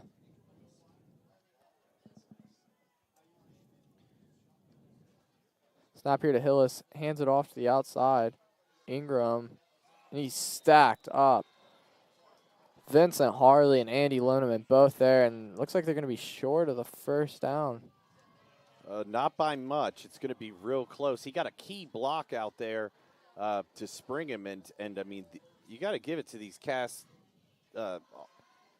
players. I mean, you know you're going to take a lick there, and you put your head down and you get the first down. They're going to give it to him without measuring. It's a pretty favorable spot there for Lewis Cass. Looked to me like they were short line of gain.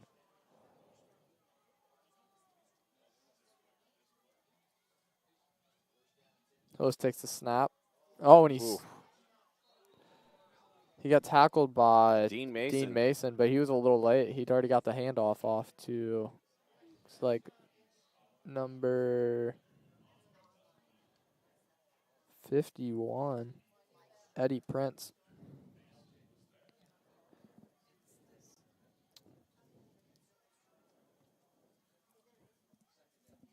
It's like he's not going to gain any yardage on that play, so it'll be 2nd and 10 for the Kings. We've already taken 2 minutes off the clock here in the second half, but are yet to get to midfield. Ingram gets the ball on a handoff, and he's going to be tackled for, looks like it'll be a loss of 1 by Bramwell.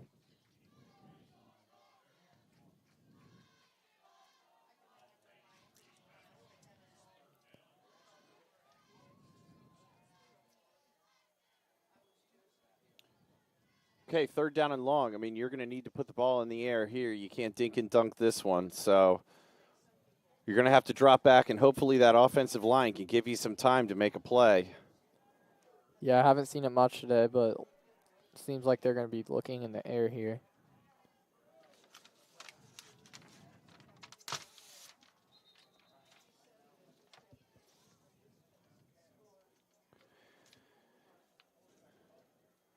I mean, you look along this Cass offensive line, and I see 2 seniors, but that's it. And, you know, you've got some guys with some size, but overall they seemed a little outmatched there by the Husky defensive line. So it's good timeout here, I think, early. You realize, you know, you're down 28-0. You're facing a 3rd down inside the start of the 3rd quarter, and you got to get this. You know, you got to make something happen. We've seen in these situations Cass move the pocket and try to hit a guy on some crossing routes, maybe some option routes. That or we've seen wide receiver screens, but we haven't seen them make plays downfield at all. Yeah, before we start back up, I want to give a quick shout-out to Dick Kaplinger from Florida. Mr. Mason told me to give you a shout-out, so there you go. Thanks for tuning in. Hillis takes the snap. Nate Hewin in pursuit. Number 32. Yeah, that's Cooper Frey. Yeah, he's going to get stacked up on the sideline. Hewin was right there, and Hillis barely got it off. But you think he did his job there and got him close to that fourth down. Got him close to that first down marker, rather. Yeah, it looks like it's going to be 4th and short for the Huskies, 4th and 1.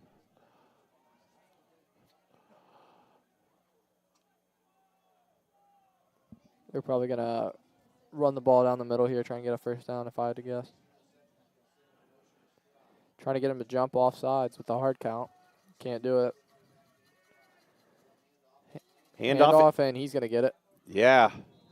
I mean, again, you really got to give it to these Cass kids. I mean, they seem outside. They're down 28-0, but they are putting their heads down. And you see number 12, Luke Davis, come away from the pile there, limping a little bit. But, I mean, there's no lack of toughness or fight on this team.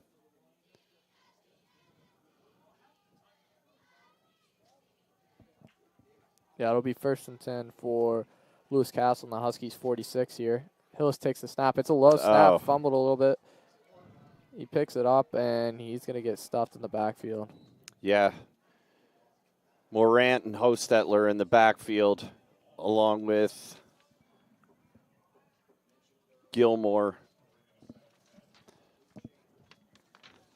Yeah, especially when the quarterback's right under center. You can't have a bad snap like that or it busts the whole play. Yeah, it's been it's been a really frustrating night for them, an inability to execute on any level. And when you're already struggling to get time, precious seconds picking the ball up off the turf just doesn't help you. So we'll see what happens here. They're going with that tight trips look. And he rolls out the pass here. Frey, looks like he made the catch. Yeah, he did. And, man, tiptoeing along the sidelines.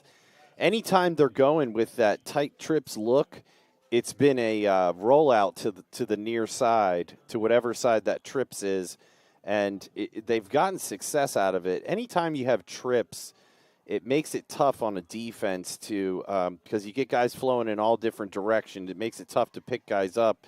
And the Huskies have been content to play man-to-man tonight because the Kings haven't really showed an ability to push the ball downfield. So here's that tight T set. Fakes the handoff, rolls out to his left, and he's got a man. Looks like number 32, Cooper Frey again. Yeah, great fake there. He had me faked out, and great little toss over the top. And the Kings are having a little bit of success here. Let's see if they can capitalize on it. Seeing some Husky defenders with their hands on their hips. But you're going to need to throw the ball and make some big plays in order to get back into this. So had a little bit of success, but going to need to go over the top, take a shot. Let's see if it happens here. Oh, high snap. It's on the ground, and he's just going to jump on it. That's going to be a loss of about 5 yards. Yeah. About 10, actually. And that just kills you. I mean, right when you're having some success, a bad snap occurs, and you get a 10-yard loss. Yeah, you also got to ask the question, is Lewis Cass even going to have time to come back? They've already taken 6 minutes off the clock here in the third quarter, and 28 is a lot of points, especially when you're running a tight offense like this, running the ball a lot. So Cooper Frey. Oh, wow. Drops the pass. Broken up by Andy Linneman. Yeah, and a little bit of a late hit there by Nate Hewlin. You got to watch that stuff. Yeah. Especially in a blowout like this, guys are going to start getting fired up. But I like the fight. I like the play action and the look over the middle. Guys are still willing to put their necks on the line, even in a 28-0 blowout. So, yeah, that's going to make it 3rd and 20 here for Lewis Cass. You got to think a win is getting it 4th down and less than 10. Yep.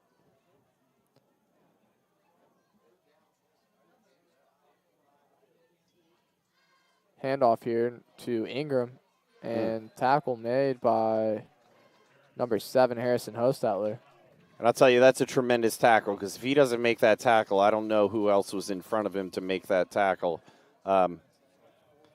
You know, the Kings have got a great-looking offense. They've got a lot of pre-snap motion, a lot of misdirection.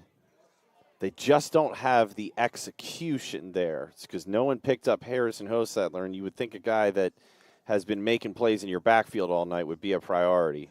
Yeah, so it's going to be 4th and 17. They're still going to go for it. No punt here for the Kings. Hillis drops back to throw. Caught by Frey. He's still on his feet, but he's not going to get to the first down.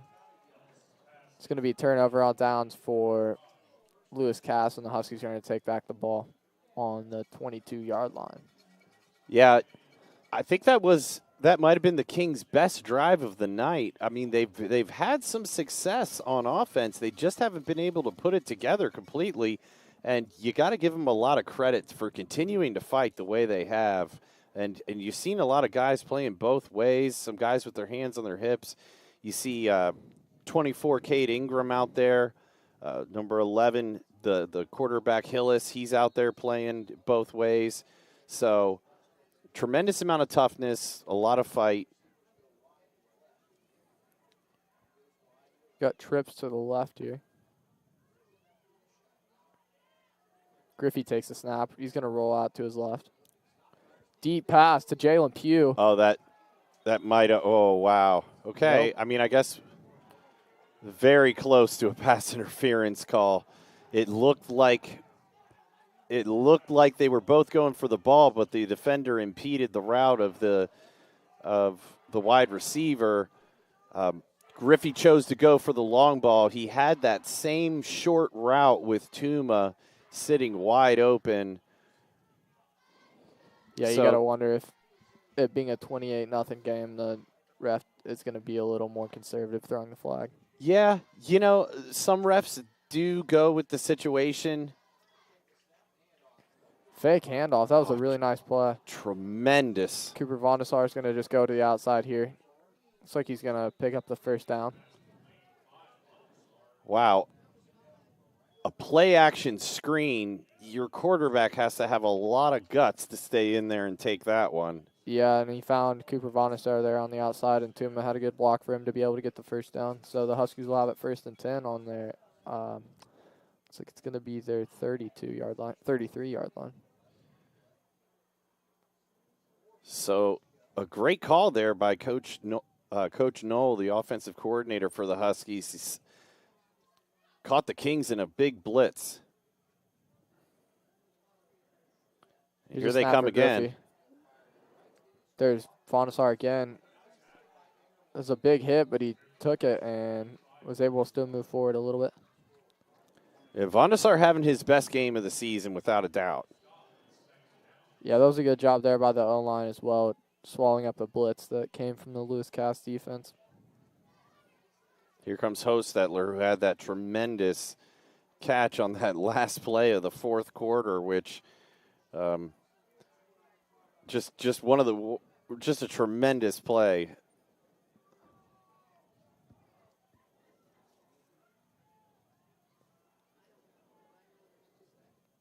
Griffey takes the snap, hands it off to Amon.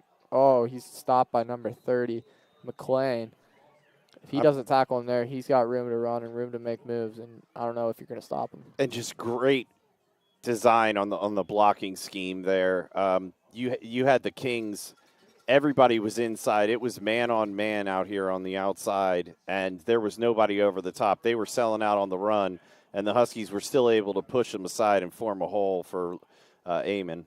Yeah, that'll be a first down for the Huskies, so they'll have the ball on their 43-yard line. And it looks like they're coming again. Griffey takes the snap. And there's Tuma right there. Nice tackle by number 12, Luke Davis, but Tuma's going to get the first down and more, about 12-yard pickup for the Huskies. Yeah, and that's the problem with those middle linebacker blitzes is you leave the middle open and you know Tuma comes in on a little slant route and he's able to get inside positioning on the corner there and pick up the first down.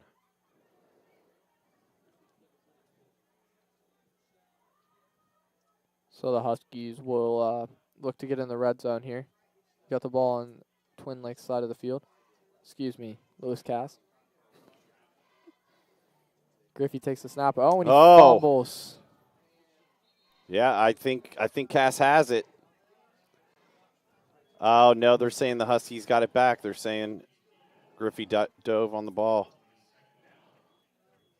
It's a good job by Griffey to not just give up on the play there after he gets the ball knocked out of his hand. Yeah, and I don't know if you've ever done that, but diving on top of a football hurts. Yeah. That'll knock the wind out of you. Looked like McLean was in there first, but it must have slipped out from under him, and Griffey hopped right on it. So lucky turn of events there for the Huskies. 2nd and 15 for them here. Hands off to Amon, and he's got room to run, and he's going to pick up about 10.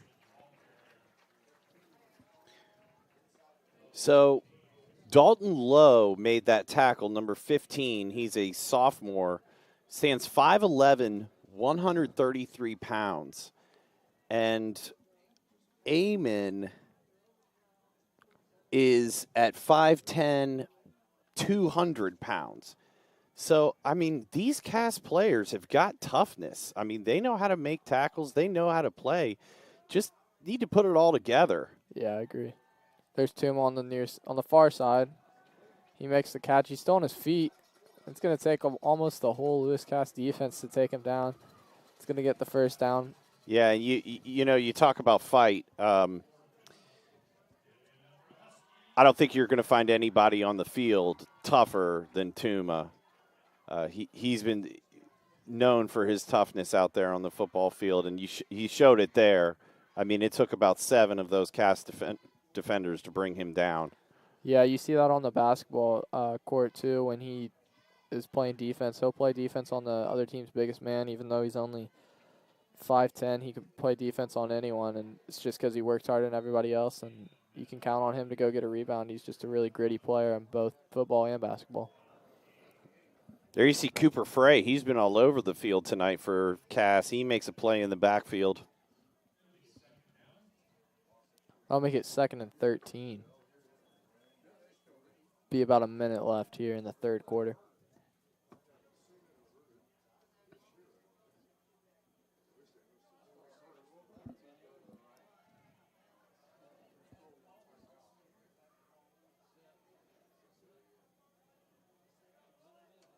Griffey takes the snap here.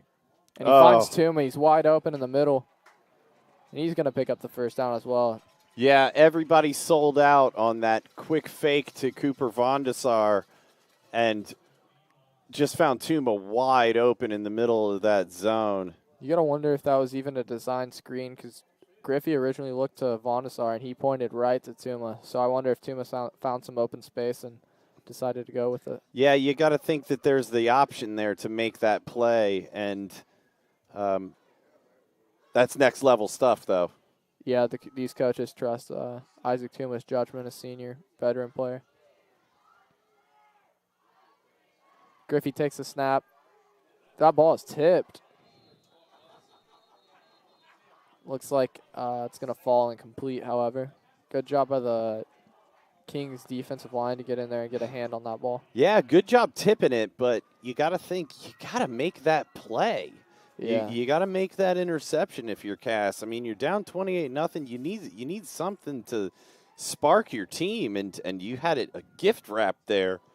Yeah, that's 2 that have been pretty close to turnovers for the Huskies on this drive. First fumble by Griffey that was recovered by him, and then that tip pass there.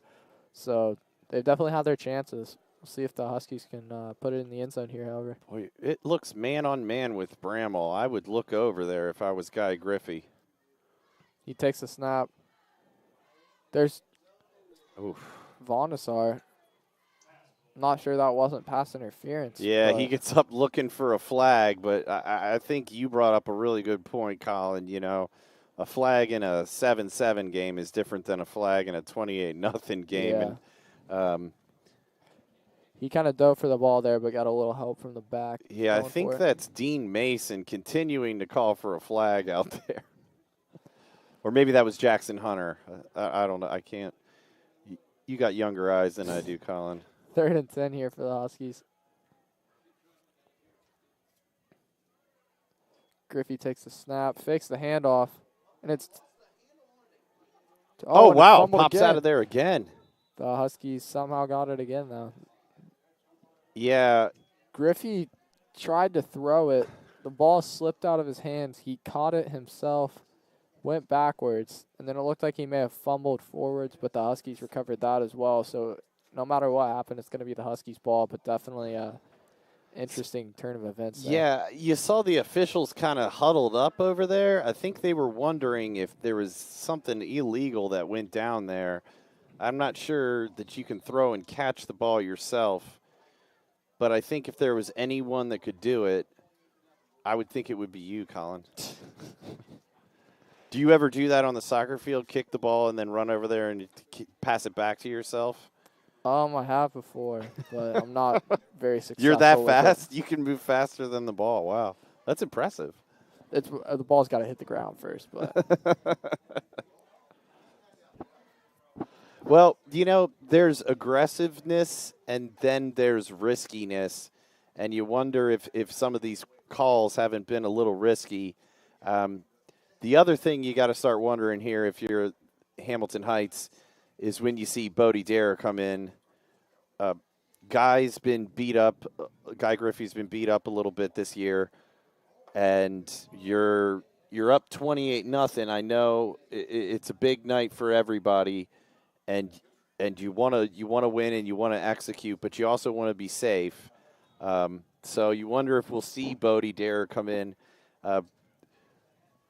Bodie's had a lot of success at the JV level, and the coaches rave about him.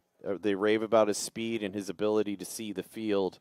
So you wonder if you'll see him come in. And while he's been dominating at the JV level, he's struggled at the times that he's got in the varsity games. So it'll be interesting to see when he comes in and what kind of success he'll have. Yeah, this year he's thrown a touchdown, but he's also thrown an interception. Both those were in the Western game. Yeah, that touchdown he threw in that Western game was absolutely tremendous. Yeah, I mean, you saw his arm on that one. He was able to put it up to Gavin Bramall on the sideline. Snapped Griffey. He's going to roll to his left and dropped by Bramall. It's a great pass by Griffey. He caught the snap one-handed, rolled out to his left, and found Bramall, but the ball just went through Bramall's hands. Yeah, we haven't seen a whole lot of that this year from Gavin Bramall. He's been pretty safe. He's been a pretty safe bet.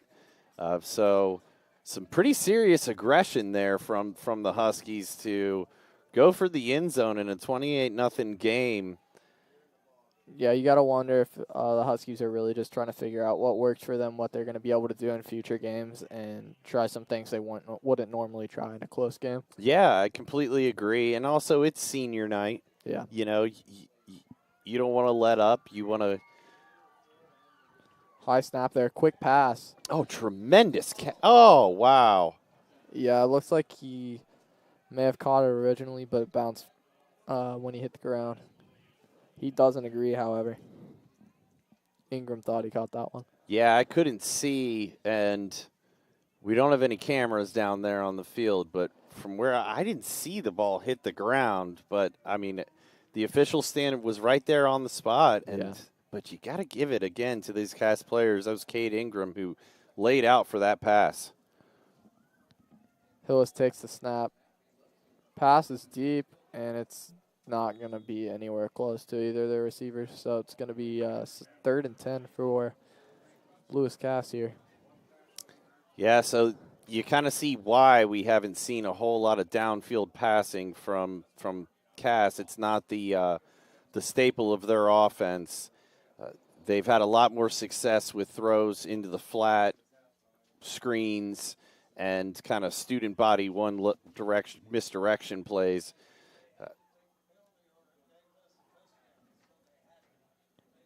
Yeah, they really. So here's that wing T set. Oh, what a block by number 31. Boy, I mean, Hillis is just tough as nails. Yeah, he tried to run through Andy Linneman there, but he stood up. It was a nice block by Wyatt Lewis in the backfield. He just put his shoulder down and took out Hostetler, who was in pursuit of Hillis. So Hillis is a sophomore. He's 6'5", which is a little deceiving from up here. I didn't think he was that tall, but he's 6'5", but he's still 168 pounds he's listed at. So, you know, not a whole lot of meat on those bones, but I mean, he put his head down there and just put his shoulder into a Husky defender. Tough as nails, that kid. Looks like they're going to get the first down here on 4th and 1.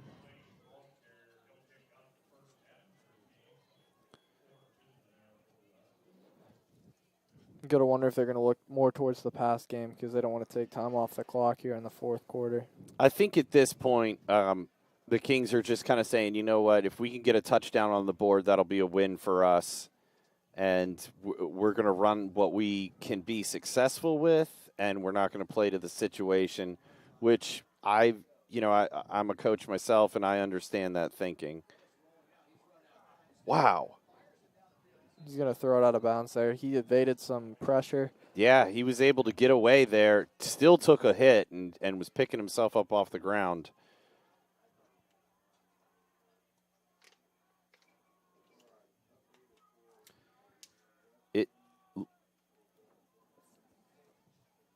Okay, look for a second like Hillis was going to stay on the sideline, and now he's jogging back into the huddle. It's going to be 2nd and 10 for Lewis Cass here. Just under 10 minutes and 30 seconds to go here in the second half. Snap to Hillis. He drops back to throw. He's got pressure, and it's going to be intercepted.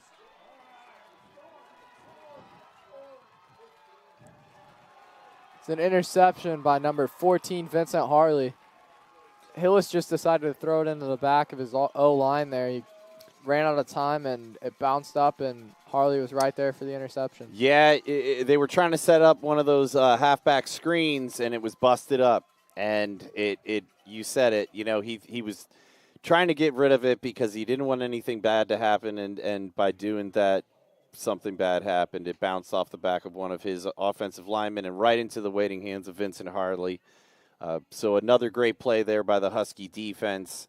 And let's see if, they're going to stick with Guy here. So let's see if they continue with that aggressive style and go to the air. It's going to be 1st and 9 for the Huskies. Hand off to Amon. He's going to get 5 or 6 yards there. Yeah, you see Trey Amon running the ball tough, and it looks like Guy is going to come out, and they are going to go. I think you're going to see the Wildcat here with Nate Hewlin. Yeah, they did this a lot last year. Haven't seen as much this year, but Hewlin will come in. And it seemed to me like when they ran this last year, Nate Hewlin just proved that he is one of the toughest kids I've ever seen. I mean, he put his head down and got you short yardage when you needed it. Yeah, he just goes with the O-line and just keeps running. Here he goes. There he goes. Is he going to get in? No, it looks like he's going to be a yard short, but. But again, you see that toughness. You saw him almost look for a defender to run over, and even after he had his back to the goal line, he was pushing. So let's see if they stick with this. It looks like they're going to go back. He's going to come get the play call and come back in. Okay, all right. So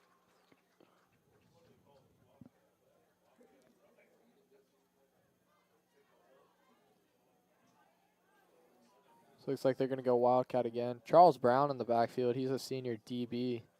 Not had much time on offense this year. Wildcat again. And he's got it. And he's going to get in. Yep. Touchdown, Huskies.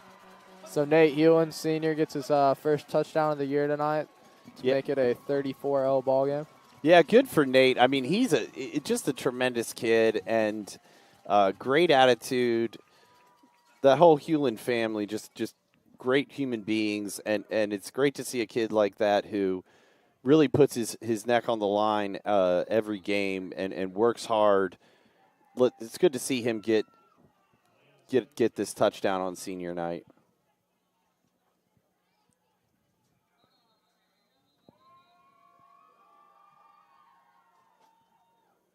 What's going on here? Looks like we've got some sort of equipment issue, and they're telling Luke Sigler that he's got to come off. I don't know what the call was there.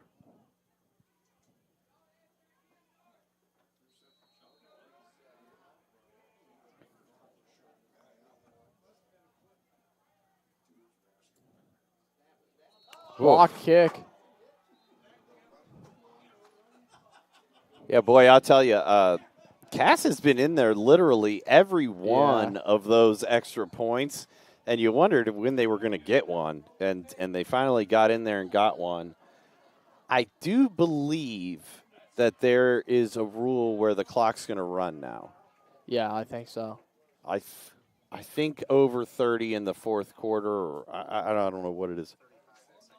Oh, 35 in the second half. So because of that blocked, we're still going to stop the clock. Okay. Even though we got a 34-0 lead, Kirshner was not happy with his special teams unit there. Well, regardless of the score, you got to execute, and I think that's what great coaches continue to preach. You don't ever want to play down to your opponent. You don't ever want to play the score. You want to play the situation, I think, but you don't want to play the score. Yeah, it's definitely not the first PAT that's been blocked this year by the Huskies' opponents. So I'm assuming it's something they work on a lot in practice. So to see that happen again is probably not going to make him very happy. Lecker's going to be out to kick it off here. I think Coach Kirshner is going to line up and run it out there on kickoff. Oh, no, he's coming off the field now. He may want to. Okay. I don't doubt he could do it. Guy's in pretty good shape.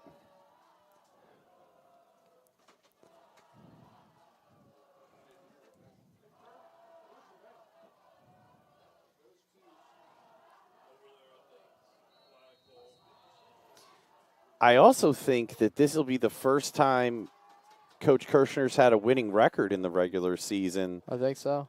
And that's a nice catch there by 24. Whoa! Huge hit by Charles Brown. That's not the first one we've seen this year either. He's been consistently having big hits and making great plays on defense. I don't know if he's had a suplex before, though. I mean, true. That was – so let's ask this question, Colin. Could you do that? Probably not. What if it was like a fourth grader? Yeah. Okay. Okay. So we're not going to let you in any little Huskies games. Yeah, I guess anytime soon. That was pretty unbelievable there. It seemed like he picked him up with one hand and just kind of slowing it down to the ground, which is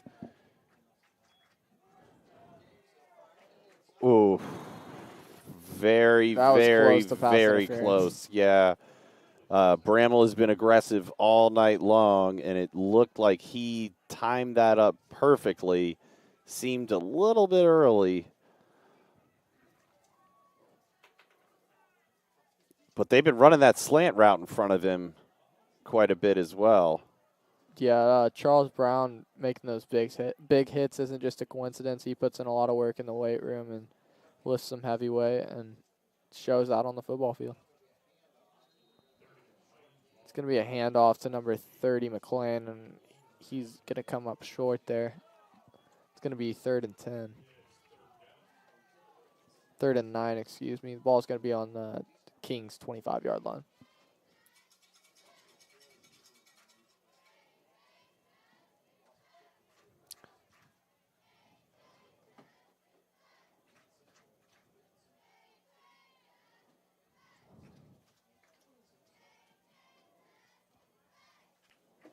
Hillis takes the snap, hands it off to McLean, and he's brought down by Gilmore. So it's going to be about 4th and 9.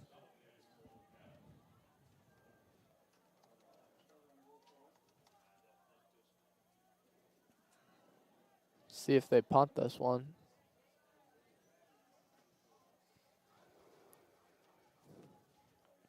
Hillis is still in there as a blocker. But looks like they're going to punt. This will be the first time tonight that Lewis Cass is punting. That's going to be a short punt. Yeah. Oh, I think that hit Brown. Even if it did, it went out of bounds, yeah. so it'll be Huskies' ball. But it's just a weird bounce that punt took, and I don't think he expected it to be that short either. Huskies will get the ball back on their 47-yard line. See who comes out at QB for the Huskies. Griffey's going to come back out there. Wow.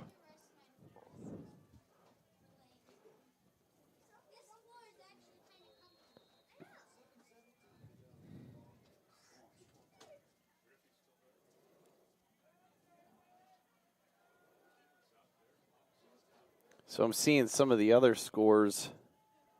Yeager bounces off a tackler, and he's just kept running there. Some of the other scores around the Hoosier Conference, all I'm seeing right now is Rensselaer Central 0, Northwestern 0. I'm not sure.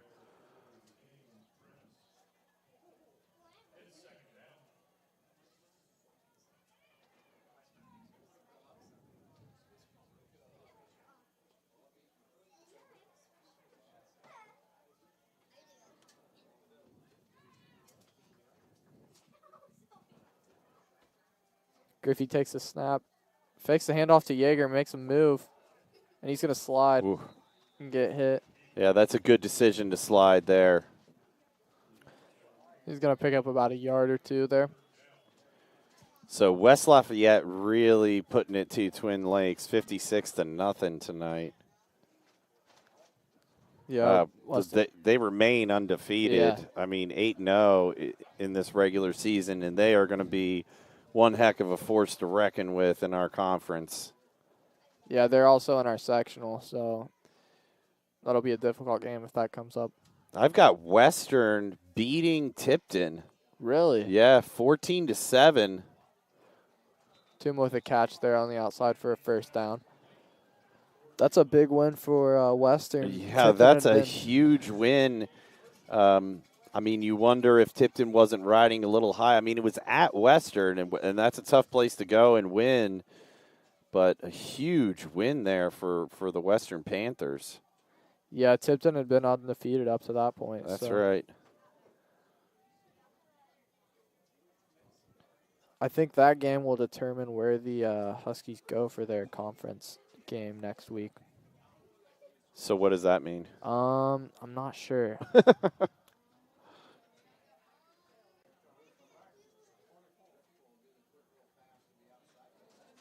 Screen pass. Oh, there, wow, yeah, they grabbed his face mask. Should have been a pretty easy tackle for loss there, but he went for the face mask, so instead it's going to end up in a positive yardage for the Huskies.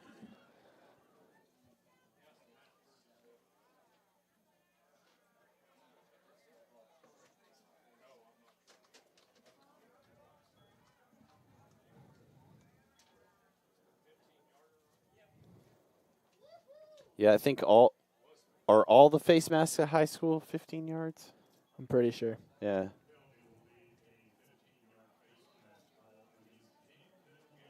So that'll put the ball on the Kings 21-yard line, so the Huskies are going to look to score here.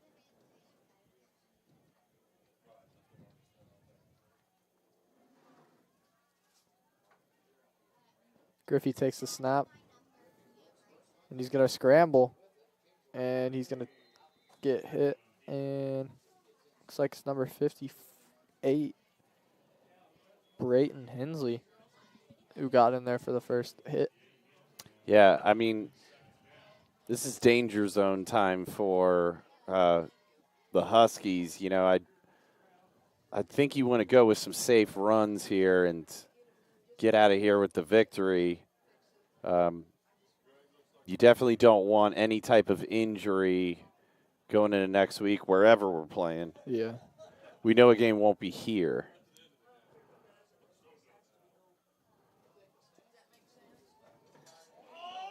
Interception. Going to return it here. And Woof. brought down. I think that was number 8, Keaton Llewellyn. Yeah, and that was I think it was number 24, Jake Jackson, who just absolutely laid a lick on that Kings defender. But, yeah, that wasn't really there. I think it had been there all night long, and Griffey kind of trusted his arm a little too much there and laid it up a little flat and got the interception. But you can take those kinds of risks when you're up 34-0. Yeah, so the Kings are going to get the ball back. Woof. Sigler jumped the play, but just was a tad bit late. I mean, he just missed blowing that thing up. There's going to be a flag on the far side. You got to wonder if that's going to be a late hit. Late hit, yeah. Or personal could also foul be a for face taunting. mask. Face oh, mask. What are you saying? You saying taunting? It could also be taunting. Can't taunt. See what they call here. Big time personal foul. Okay. That ref was very demonstrative with his first down or with his personal foul call. Yes, it looks like it was a late hit probably. Well, he called face mask. Oh, face mask. Yeah.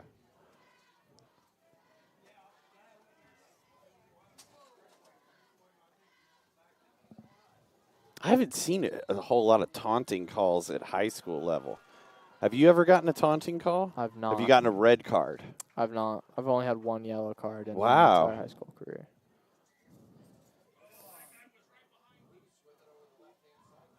Luce gets a pickup of about 8 yards there.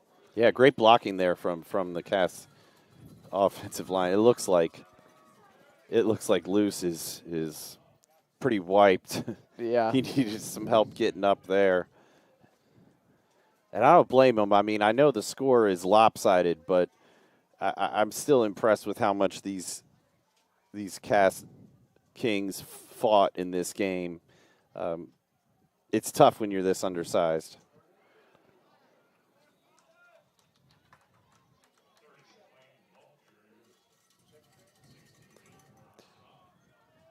So, as we run down the Huskies' first winning season under Coach Kirshner, I mean, that's definitely to be commended. I think there were some big moments, and there were a lot of signs this season.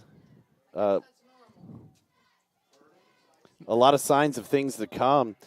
I also think that there's a lot. The future is bright for Huskies football. That JV team is undefeated, and they have put it to some of their opponents. They look. You've got guys like Dare and Champion that have been lighting it up at the JV level, and so I think you're going to see a lot of those guys coming on next year. Sacked by Gavin. And I think that ball's out, but I think it rolled out of bounds. So Bramwell sacked him there and poked the ball out. Nice play by Bramwell to take down Hillis.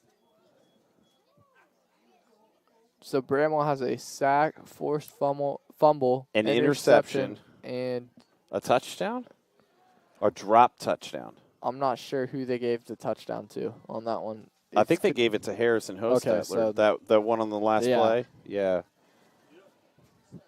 Should have had a touchdown. Yeah, great performance by him tonight, though. Handoff to McLean. He's going to pick up about 5 yards. So will Gavin Bramwell be joining you on the basketball court this winter? I'm not sure. Okay, interesting.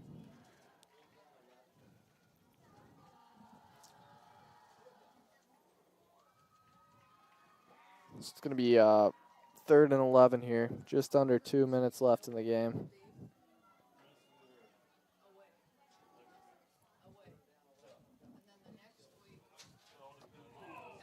Jump pass. He got hit there by Josh Brown.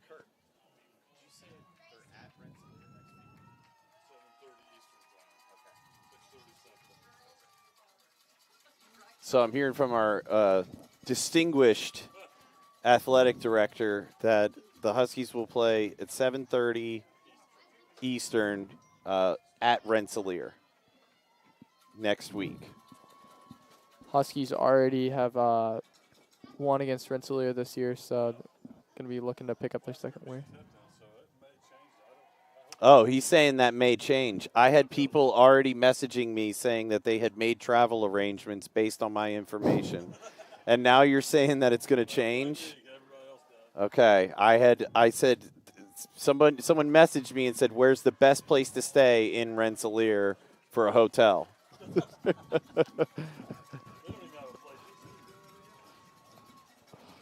It's going to be 1st and 10 for the Huskies here. Minute 30 left in the game.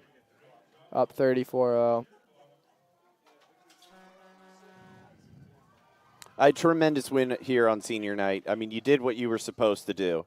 And you're going to have a lot of momentum heading into Rensselaer next week. And as you mentioned, Colin, it's a team you've already beaten at their house. So a couple things. One, you're going to go in there with confidence. But two, that Rensselaer team is going to be looking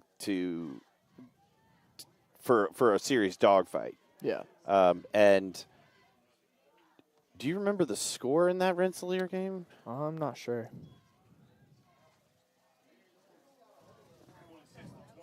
Was it 26-20? Wow.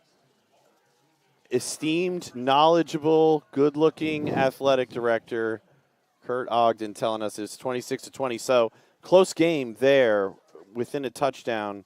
You got to think both teams are going to come out fighting. It's going to be a great one next week. Yeah, they'll know each other well. It's just going to be a battle of who can execute more. I want to say that game we came back and the Huskies came back and won that game. They were down in the first half. So handoff there to Owen Van Haren, it looks like. Excuse me, Jake Jackson. Yeah, Jake Jackson. Great run there from Jackson. Jackson is also a senior. Good to see him getting some playing time tonight. 35 seconds left here. Looks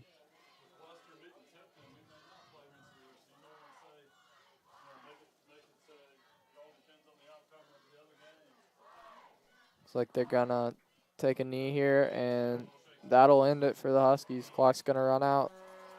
Going to be a 34-0 win for the Hamilton Heights Huskies against the Lewis Cass Kings tonight here on senior night.